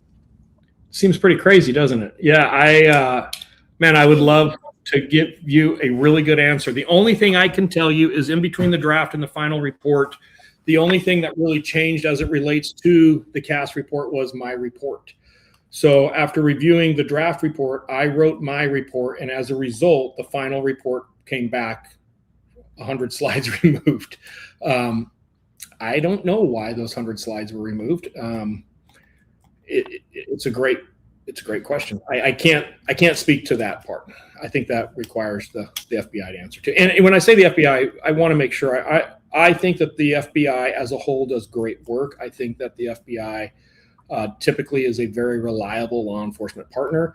There are individual actors in this case. When I'm using the term very generally, the FBI, I want to make it really clear that people won't take my statement and be like, oh, so I said all of the FBI. That's not what I'm saying. Another thing that we can talk about really, really quick, because I actually made a note about this a couple months ago, the allocution. I think it's worth talking about the allocution because I've seen it pop up in the chat a couple times, and I'm not calling the three of you out. I just want to express something. There was an interview with Dr. Turvey where Dr. Turvey says, I've never seen this. And one of you asked him, have you ever seen a case where the allocution was not required? He says, no. Or have you ever seen a case turned over or an appeal because of the lack of an allocution? He says, no, I've never seen that because it's never happened. Mm-hmm. Idaho Criminal Rule 33. Everybody should read it. Those of you at home who have an issue with the allocution, it's ICR 33. All you got to do is go to Google and Google it. A lot of states do not require an allocution. The idea that an allocution is actually required is nonsense. The Fifth Amendment is still very much at play. In Idaho, what is required is sufficient facts to determine that the defendant committed the crime.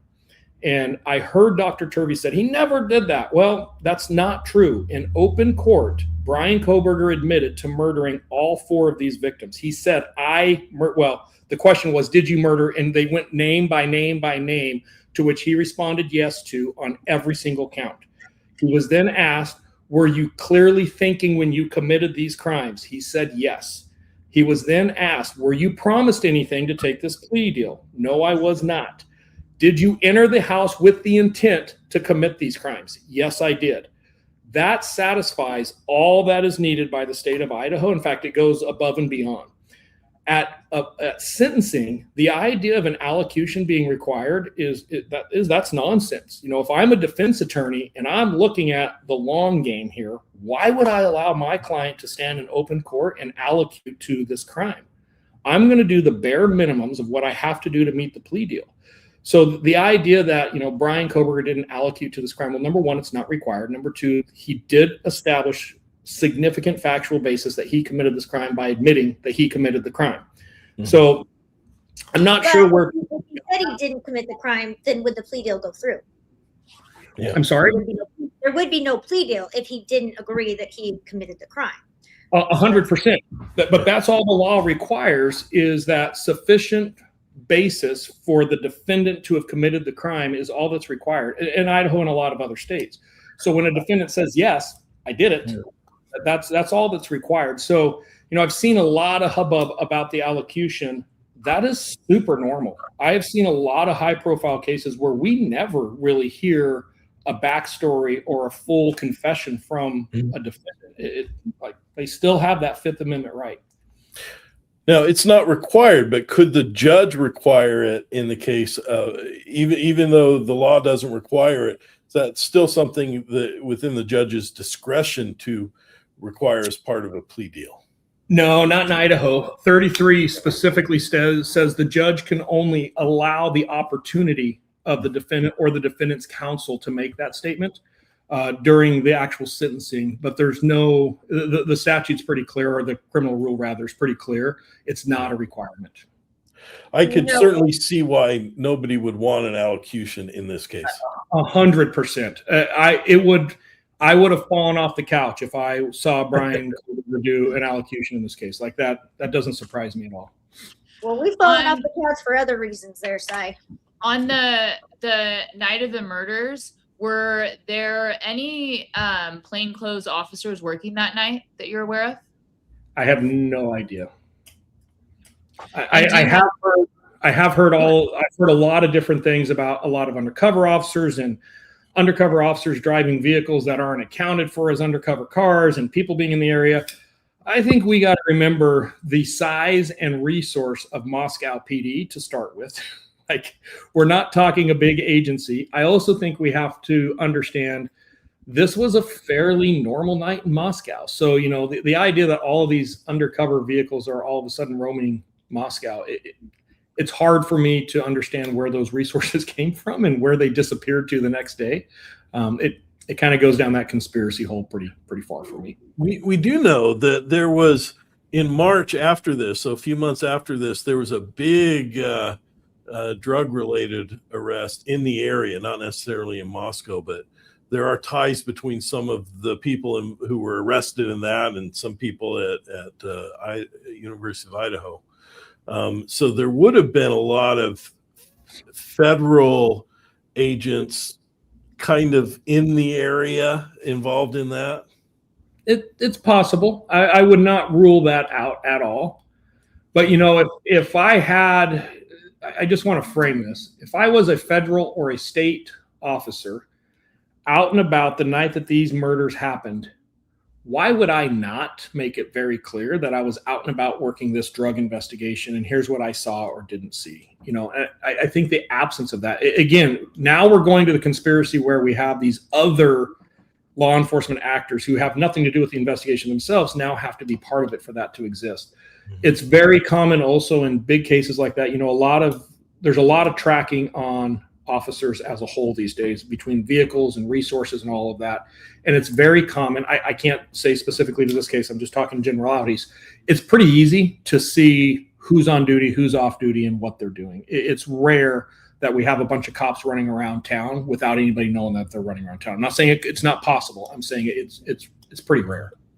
But MPD would have unmarked vehicles, obviously, in their fleet. Oh, of course they would. I'm not aware of Moscow PD having a Honda Elantra, and that's specifically what I'm talking about. Is I've heard a bunch of scuttlebutt about an undercover officer driving a Honda Elantra on Indian Hills that night, and I think that's complete nonsense. Nobody's ever going to be able to back that up with actual evidence. Do you know when Ethan got home or got to 1122 on the night of the murders? I don't recall. I remember at some point having a discussion of it. I don't remember, as I say here. And with all this cell data that we have sitting here today, I still don't even think we know exactly when Ethan and or Xana got home. Have you seen evidence that would support that exact timing and we just haven't, and we're just supposed to trust everybody? We're going to get. I can tell you when it's very likely that their mobile devices were not at the house, and when they were at the house, if I sat down and looked at the records, and I don't recall there being any like aha moment when I saw that time. They were there before the murders. That's what I can tell you. All right. What is your if you were doing a peer review on Agent Nick Balance, what would it say? I did a peer review on Agent Nick Balance, and you have the full report. I know. I was being somewhat sarcastic. He needs to go back to FBI school and maybe. I think the thing that I will stand by until my dying day is that report and the peer review of that report is nothing more than a rubber stamp. And that report and that part of this investigation can never be accepted as the standard in this field. And that's why I got involved with this case. That's why I'm still very passionate about this case. I am currently spending my time traveling around the country on my own dime, teaching law enforcement about this case to prevent this from ever happening again. So like I said, I get where people are pissed off. I get where people question law enforcement. I got involved without being paid. I've spent an incredible amount of time trying to absorb this case. I'm still investing my own money and going around. I've got an entire training class that I've done all over the country. We've had about 300 agencies attend it to date so far. We're getting a lot of people coming through the class. And the entire point of this is to educate law enforcement on these issues with mass scale and technical data to prevent this from happening again. And I'm making it very clear that report in this case can never be accepted as the standard. It just simply can't. Yeah, it's bad. If there was ever a case to go to trial, it was this one. Do you know exactly where BK was? You know what, Kristen, let me come back just for 1 second. Sure. I really, really hope for your sake and the people that are listening right now that are on the fence, there is things in this case, and I'm gonna walk a line, but I'm gonna be very careful with how I say this. There are things in this case that have not been released publicly to this day that the prosecution team knows about and the defense team knows about. And the average person who has the ability to logically process, they've got common sense, are going to change their opinions when they see some of this. This case for a defense team is incredibly difficult to take to trial. You are going to get beat up in trial in ways that you guys don't know about, and it's not your fault. You just haven't seen it because it hasn't been released, and I don't expect it's ever going to be released unless we get appeals and trials going in the backside. But I promise you, this defense team was competent. This defense team had the skill and the knowledge to take this to court. They strategically made the decisions they did because there are things in this case that the general public still doesn't know that I can't get into. I would love to. That reframes this entire investigation, that makes this an incredibly difficult case to defend. It does. And it's extremely prejudicial stuff. And I don't expect that the defense would have had any luck. Well, they don't have any luck so far getting it where it didn't go in front of the jury. Let me ask this then. We've been looking at this as there were basically three pillars to the prosecution's case: the DNA on the knife sheath, the cell phone data and the tower data, and the Elantra. Are there other major pillars to this case, other major categories of evidence that we have not seen, or does this additional evidence fall within those three groups? You know, I'm going to split this into two trials because this is a death penalty case, or was a death penalty case at the time. So we've got the guilt phase and we've got the sentencing phase, right? The guilt phase showing the defendant had access to a murder weapon consistent to the murder weapon that is believed to have been used and consistent to the knife sheath that was found would be very, very easy to make. Mm-hmm. The nature of the crime and as far as the way it's committed and some other details about that, I think would have been challenging on some of the defendant's interactions, social behaviors, personal behaviors that would have come out at trial that I think would have been fairly significant to the average person. The vehicle, the phone records, I think would have been major pillars to the state, because like I've been saying the entire time, anybody who testifies in this case, nobody can say Bryan Kohberger didn't go to Moscow that night. And I know there was some claims that the defense put out early on in some motions. I never would have testified that Bryan Kohberger was not in Moscow that night. I couldn't.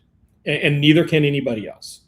So, in fact, when we look at, I've been saying the whole day today, if you look from point A to point B, it is incredibly likely that he went right through Moscow. I don't see another route that would have done it, that wouldn't have been exposed on a camera. So, you know, that's also a major piece. In the guilt phase, those things, I've said it already. If everything comes into trial and the defense is not successful in getting some of this suppressed, 10 out of 10 juries in the United States find Bryan Kohberger guilty. So now we move to the penalty phase. And those of you that are listening that aren't the three attorneys on, the penalty phase is almost its own trial in which now it's determined, hey, he is guilty, but does that crime rise to a level that is so heinous in nature it meets the death penalty? Typically, why that's important is judges will allow more evidence to come in about character witnesses, maybe in character of the defendant themselves. When that door gets opened, I believe this case would have changed dramatically. And I'll just leave it at that. And I hope someday that it comes out, because I think it would be very, very powerful for everybody to see. And I also think it reframes this case. But, you know, my big point here, and like I said, I'm going to try to walk this line very carefully. Those of us that have seen this data understand the significance of this data. Those that haven't are not in a position to make the claim that, well, I will never believe that this didn't happen, because there's things out there that I think if a lot of people saw, it might change their opinion. And to be clear, you know, we all have our own opinions, and there are certain opinions that you formulated within the scope of your expertise on this case. And then there's the more broader opinions that you're formulating now based on certain areas that maybe you weren't an expert in on this case, even if you were in other cases. That would be fair. Correct. When you are talking sort of again, though, about your expertise, one of the things that keeps coming to mind for me is the statement that you made that the theory that Mr. Kohberger's device utilized a particular cell site, therefore he must be at the crime scene, is, in your opinion, a reckless assumption, because that same cell site covers much of the population of Moscow. So if I'm looking at the area within your expertise, it seems like, at least with some of the cell phone data and information that you've digested, there's not enough there in and of itself, short of, to your point, the totality of circumstances within your field to get to that conclusion. Yeah, I stand by, and, you know, Bill Thompson stood up in court and even said this. I don't believe the state would ever be able to show a clear and convincing pattern of stalking. And that's kind of what we're going to with those cell connections and being at or near the house. I just don't think you're going to be able to show stalking. Does that mean that he never had contact with the victims, or hadn't driven by the house, or hadn't even been to the house? We can't say that. There's times that we know he's in the general area, the southern part of Moscow, and he turns his phone off prior to the murder, where we know he's in that area and he's got his phone off. We can't say what he's doing or not doing. Yeah. And then just, sorry, Ron, I'll let you go. But then just my last point, sort of with this information that, you know, of course, is not currently available to us. I think we all have to reserve on that, because we haven't had the opportunity to really review that. And I think that a lot of us have differing opinions on the evidence that is out, whether it's the IgG evidence, the hair evidence. I know we haven't really gone into that, but the credibility of the witnesses, all of those things are reasonably, and that's what a jury would do, be looking at the facts and making those determinations if the case had gone to trial. Yeah, I would agree with you. And I think we have to, you know, that's kind of what I was talking about in the very beginning. I think that the case of guilt, to me, is not where the focus should be. It's not where the effort and the exhaustion should be of, you know, did he do it? Did he not do it? Yeah, we haven't seen anything, but I really feel this way or that way. I feel that as the general community looking at this case, the question should be the legal process. The question should be the way this investigation was done. The efforts right now should be looked at. What do we need to change, employ, educate, require to prevent a case from having so many investigative issues that we're having this conversation a couple years later, with the potential that we're never going to get all the answers out in public. You know, that's the conversation that needs to be had right now. That's the conversation that I think people really need to lean into, is how do we effectively change what we saw in this case so that we're not talking about this again in a couple more years with another case that exact same issues. Okay, I have a few questions, and only because I think we are going to receive some flagellation from our viewers if we don't go into these. I've seen reports and seen actually photos of them, of 3 clumps of hair found in the 2 rooms. You know, this is not cast off hair that shed over time. There's a clump of hair that is said to have been in Ethan's hand. And then there are two clumps of hair, one of which appears to potentially have roots attached to it between in the bed of Maddie and Kaylee, each of those. Do you know anything about those? I do, and I want to qualify my answer before I say this. I recently released a book where I actually quote Dr. Turvey on some work that he has previously done, and I actually cite him as, hey, look at this guy. His statement about the hair on this case is complete and utter bullshit. And the day that photo gets released, I think he has incredibly hurt his credibility. Incredibly. The idea that Ethan is holding on to a clump of hair just isn't supported by the evidence in this case. There are very good crime scene photos that shows exactly what he's detailing. And I want, for your listeners, I want to explain very clearly what Dr. Turvey said. The manner of Ethan's death, he bled a lot. And he was leaning up against the wall between the bed and the wall, and his hand fell down in between the bed and the wall and is actually resting on the bed frame itself. Blood ran down his arm to his hand. When he was moved, there was debris that was on the bed frame that was now stuck to his hand in the dry blood. In that debris, there is a hair that looks a lot like Xana's hair that is there. There is not a clump of hair. Now, I have 4 girls. I've raised 4 girls. I challenge anybody who's female, who has their bed pushed up against the wall, who hasn't cleaned out or under their bed in a while, pull the bed back and see what is between your wall and your bed or down by the bed rail itself. Are we really talking about the fact that Xana's hair may be in dry blood on Ethan's hand because it's sitting on her bed frame in between the wall and her bed where things get captured like debris, and really going to write a book and make a claim that Ethan has the suspect's clump of hair in his hand? Like, holy shit, what are we talking about? Yeah, this is the most nonsensical thing I think I've heard on this case, and it blew me away that Turvey went there. And like I said, the day that photo gets released, I think he has a real credibility issue. And there's a reason the defense team issued the statement that they did. And I'm not going to get into that background, but I think it was 100% justified. What about the clumps of hair? And there reportedly are clumps of hair that were on the bed with. Of course there is. Where was the focus of that attack with those 2 victims? Yeah. It's the head. Yeah. The idea that there's pieces of hair mixed in between these 2 bodies, and I'm not going to get into detail of what this crime scene looked like.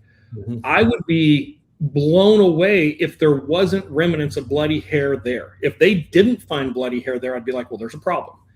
And, you know, the idea that somehow we can take this piece or this strand of hair that's dried in Ethan's hand and we can go find the real suspect, that's the most reckless thing I think I've ever heard an expert attest to, and he knows better. He knows way better. Let me ask you this, though. It was significant enough to be excluded as Bryan's, so it was at least tested at some level. So sometimes law enforcement has to exclude evidence because of how it looks in court if they don't. I could not agree with you more. 100%. We see a piece of hair, and he made an issue of it. Of course, at that point, they're going to say, well, we'll prove it's not Bryan's. Or we'll test it against Bryan's. But it wasn't. Go ahead. I was going to say, we also have to understand the testing that can be done. We don't have roots. It's a strand of hair. It's mitochondrial. We can only relate it by eliminating people on the mother side of that, the maternal piece. So the idea that we can send that to the lab and actually even develop a DNA profile is nonsense. And so by that same standard, we can assume that or suggest that maybe it's a victim's hair, but we can't actually confirm that it's her hair either. They could have related that it came from somebody on Xana's maternal side. And I kind of wish that maybe they would have done that testing, because I think that would help clear this up. But, you know, the idea that he's grasping or holding hair and that this photo shows him holding a clump of hair, I watched that twice because I couldn't believe what he was saying. And then I went back to my crime scene photos and I actually looked at it and I thought, man, if these photos ever get fully released, He's done. They should be released so we can put this all to bed. I'm telling you right now, that was just an incredibly reckless thing to hang your hat on. But the FBI does reference the hair in one of their reports. I know that at the beginning it's debris. There is hair. There's no doubt that there's hair there. I agree with 100%. There's hair on a male victim who's in a female's room that looks a lot like the female's hair. 100%. But it also is the same color of other people that I think are questionable. And it was my understanding you could test, other than mitochondrial, you could test even if there wasn't roots. Is that not accurate? I don't question the idea that we need to run that hair down. I question the framing that Ethan is holding on to a clump of hair, the way it was described by Turvey as, and it was very clear. Anybody can go back and listen to what he told you guys. He paints a picture like the suspect was tangling with the victim was tangling with the suspect, and Ethan rips out this clump of hair from the suspect as the crime is being committed. And that is not what is in the picture by any play of the word. And what a great piece of evidence for law enforcement if that was the suspect's hair. Like, man. That is curious. And I will say, there was a comment you made not too long ago before we got to the hair, and you said incredibly likely. And I will tell you, incredibly likely to me and probably the other two attorneys sitting here, that does not mean beyond a reasonable doubt. I will agree with you that a lot of my statements with Bryan, and I think you guys can appreciate this, I have to be very careful with how I frame innocence and guilt in my opinions, right? In conversations that I have. What I can tell you is, in looking at the evidence, it is incredibly likely that Bryan Kohberger is the correct suspect. He is by far the best, and I know your viewers having a field day with me using the word candidate. I think we're starting to split hairs, for lack of a better term, at this point. He is the best candidate. There is no alternative suspect who completely outshines this. And for people to run with the conspiracy theory that I'm hearing out there, the hypocrisy of how much weight they're putting on evidence to support their conspiracy theories in spite of refusing to even accept the evidence that exists is pretty insane. But you do agree, like, that hair wasn't tested. The 247 was not accurate. The PCA was wrong. Suspect vehicle 1 wasn't a thing. The FBI report didn't show their math. Like, all those things are also There was true. intentional withholding of evidence. Admit it. I have documented it. I've written a book about it, and I'm running around the country telling it to every police officer that I can get to listen to make sure that we change it.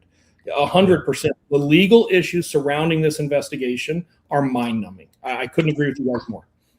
So in conclusion, this really was the worst investigation you've ever seen in 30 years of being a expert law enforcement.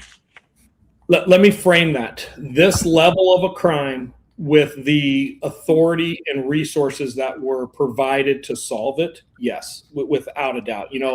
Have I seen some pretty crazy things with very small agencies on crimes that never really got investigated that were even worse because the investigation never happened? 100%, but that's different. Very high profile case where the amount, and let's be honest here, the cost of the resources that were thrown at this investigation, yes, I think everybody in the world can say we expect a better work product here, that we didn't get what we paid for. We'll just put it that way. Yeah, I still got a couple questions. If you guys go for it, Ron. Okay, about and this relates to the weapon that was used. I think I've seen the autopsy reports. I've looked at the measurements. I agree that there's a lot of injuries that are consistent with a K-bar knife. Two things though stick out at me. There are some injuries that are not just not consistent, but inconsistent with a K-bar knife, meaning they are far too narrow. Could it be skin stretching? I don't know, but we're talking about half a blade that would be half the width of a K-bar knife, Are you talking about the thickness of the knife or the width of the blade? The width of the blade. I mean, some that are like, half that, which would surprise me which also don't show sharp edges on it. And so that question, there's also some indication of possibly a serrated blade being used. But what I didn't see, and I don't know if it just hasn't been released to us, is we don't see a lot of transfer of blood from one of the crime scene room to the other, meaning we don't see, I haven't seen, and maybe I've missed or it hasn't been released, any evidence of Kaylee and Maddie's blood in Xana's room and on Xana and Ethan's body, or vice versa, which, I mean, you would expect if the person used a single weapon, that there would be some blood transfer, but you didn't see any of that.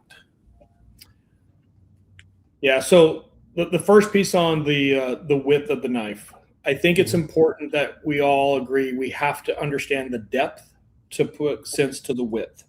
Mm-hmm. A K-bar knife, the first few millimeters is very thin when we're talking the width. So I know exactly the part you're talking about, and I think if you go back and look, you'll see that there's some discrepancies and some disagreements on depth, and that depth is critical. Without that depth, we can't say that. Yeah. Serrated is also consistent with tearing, and I think it's important we understand the mechanism of injury like that and the brutal nature of these murders.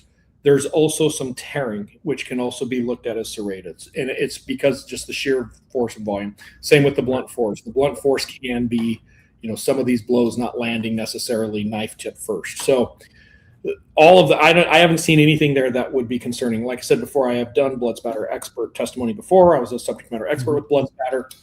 I don't know what all has been released. I believe that there's been quite a bit covered down on this. I will clarify it this way. There is no doubt as to the order of the victims being attacked that evening because of the blood spatter that is found in the different rooms and leading from one room to the other. There is blood from the first two victims found throughout the house going to the bedroom, second two victims. In what order was that? Could you tell us the order? Yeah, the upstairs first. That's been out there for a long time. Yeah, I wanted to hear you say it. Yeah. The other problem, Ron, with some of the blood in, right around Xana and Ethan is the sheer volume of blood. When you have this giant puddle of blood, we don't collect the entire puddle and test all aspects. So there could very easily be blood transfer in that area. And the problem is it sounds terrible. It's just so voluminous at that point. You can't test it all. In areas that I would expect to see it was seen. Like the blood is really straightforward on this case. Okay. And I think my final question I have is, was there ever discussion of an offered plea? To your knowledge. I'm not aware of any discussion of an offered plea. I'm not aware of any real discussion about a plea until the judge promoted it and the state followed up on the judge's promotion. Outside of that, I'm not aware of any discussions of pleas prior to that. Just for people who are watching, an offered plea is one where the defendant pleads guilty but doesn't claim without saying I did it. It's essentially, I accept this plea. I'm not saying I did it. That the prosecution had enough evidence to convict him. Yeah. Did you know about the plea deal before the public did? I don't know when the public knew. I would say I probably learned about it about the same time everybody else was learning about it. There wasn't necessarily what I would consider a real clear release. It kind of dribbled out. So different people, I think, learned at different times. And like I said before, the plea deal did not surprise me. I think the opportunity for the state to offer it and the necessity for the defense to seriously consider it was very real on both sides. It was real enough that it happened. I mean, I think that's very clear at this point. All right. If there is an appeal being worked on or done down the line, I agree with your statement that I don't think this case is remotely over. are you going to be part of the defense still as well? I would like to think that I have become so toxic to both parties in this case that no one will talk to me ever again. That would kind of be my wish, because I have plenty to say about both sides. You know, I will advocate if I'm put on the Write a stand. book on the prosecution side too. I know you touched on it, and your book is good. For anyone that hasn't read it, it's a good read. If I was a defense attorney on this case and post judgment, you know, we had to come back, I would probably thank and excuse you for your service, because Thanks, Ron. If you can write a strongly letter or worded letter for that, let me know. Maybe I can use it later on. But you know, this case is going. We all have our opinions and thoughts, and it's an area that there's a lot of discussion, and we certainly are grateful to have had this discussion with you and for you to be candid about this. Certainly. Well, and the decision's pretty much been made. I am done. So this is going to be the one and only interview that I do post report ever. So I've had a lot of phone calls, and I've turned them all down. I'm kind of done with the public side of this. I think that it's growing to a toxic level of, you know, you need to release the docs. Yeah. That would, I mean, it truly would. And you're going to laugh. I mean, the three of us got into it as a passion project. Like, we weren't busy enough. And like I said, I watched another creators listen to some audio, and I was like, this does not sit right. And I know you might think poor Dylan, but you and I can respectfully disagree about that. It sounded littered with problems with the investigation from day one, and then it kind of turned into this. But we appreciate I think it. Both, right? I do think that there can be legitimate issues with Dylan's statements and things that Dylan has said and done. I can also very clear-minded say, I think that girl is a victim. I think that she has experienced something that I would like to say none of us should ever have to experience. And I think we can have both. I don't think it has to be. When I say this case has turned too toxic, I'm just done with it. The idea of people saying it has to be this or that, and that there's not a common ground there, is absurd.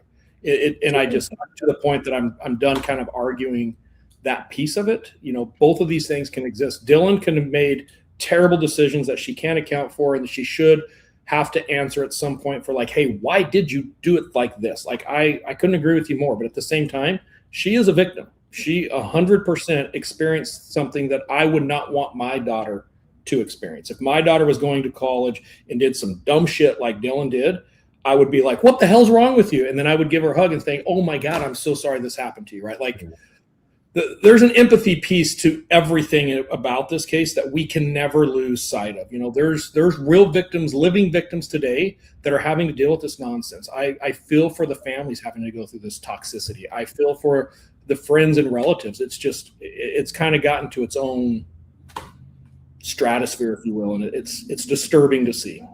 And two things can exist. I can still agree. We can still agree to disagree, but I understand where you're coming from, and I haven't seen everything because they haven't released it. But I have serious problems with the way the investigation was handled with respect to some of them, and maybe now we're totally aligned. I will totally agree with you on that one. I mean, the fact that we just accepted them as victims right off the bat, I have a problem with. I mean, can we get back to Hunter J walking? You know, he's holding a knife. He's standing in the room, inviting the cops in for the walkthrough. They haven't even cleared the house, and I'm holding a knife, and we just totally normal in Moscow. I mean, that's wild to me. When do you show up at a crime scene with somebody holding a knife over their head, and it's like, hey, come on in, come on, homeboy? Well, I will say I really, and I know I can speak for Kristen and Ron and everyone out there, I really do appreciate you taking the time to, it's now been 3.5 hours, talk with us and go through all our questions. So thank you so much for your time. Truly, Sai, thank you very, very, very, very much. And I know we have questions we didn't get to. I'm going to ask this one really quick because it was for Lana. Lana wants to know, what report had Bryan's name in it from WSU, because we don't have anything released with his name in it. I would say there's a lot about that that hasn't been released. Obviously, I think the lawsuit with WSU has some things to go with it, but there are some emails out there that actually talk about the report. So, the report exists. There's been testimony that the report was transmitted, that the report was seen. As far as turning it over, I'm with Lana on that one. I would like to see it today as well. What there is probably more important of, and there is a record of, is, whenever a law enforcement officer runs a license plate or a driver's license, or with WSU, they look up a student ID, there is a log of those things. And I have very good reason to believe that when and if it is ever required to show the exact time and date that the license plate was ran, that the driver's license was ran, that the student ID was ran, there will be a very clear log showing all of that. And I suspect it's going to align with everything that we've talked about. All right. All right. Well, Cy, thank you very, very, very much. We've been looking forward to this, and I know you've been doing some stuff with your book, but we really appreciate it. And, any insight that we can get is always good, because we haven't seen the reports, and some of the reports that we have seen are not consistent with some of the things being discussed. And I think we can all agree that the FBI did a really shitty job on this case. I would say a couple of people within the FBI did a really shitty job. There is some work from the FBI in the case that was actually really well done. That's fair. All right. Well, we wish you the best with your book and with your work on future cases, and very grateful for this chance and for this interview. So thank you. Absolutely. I appreciate your guys' time. Thank you. And RJ, thank you for all of the help. I wanted to give you a shout out earlier, but we had a friend that was helping us kind of go through all these documents before this, so we could make sure we had all the information. So thank you, RJ. And thank you, Cy. We appreciate your time.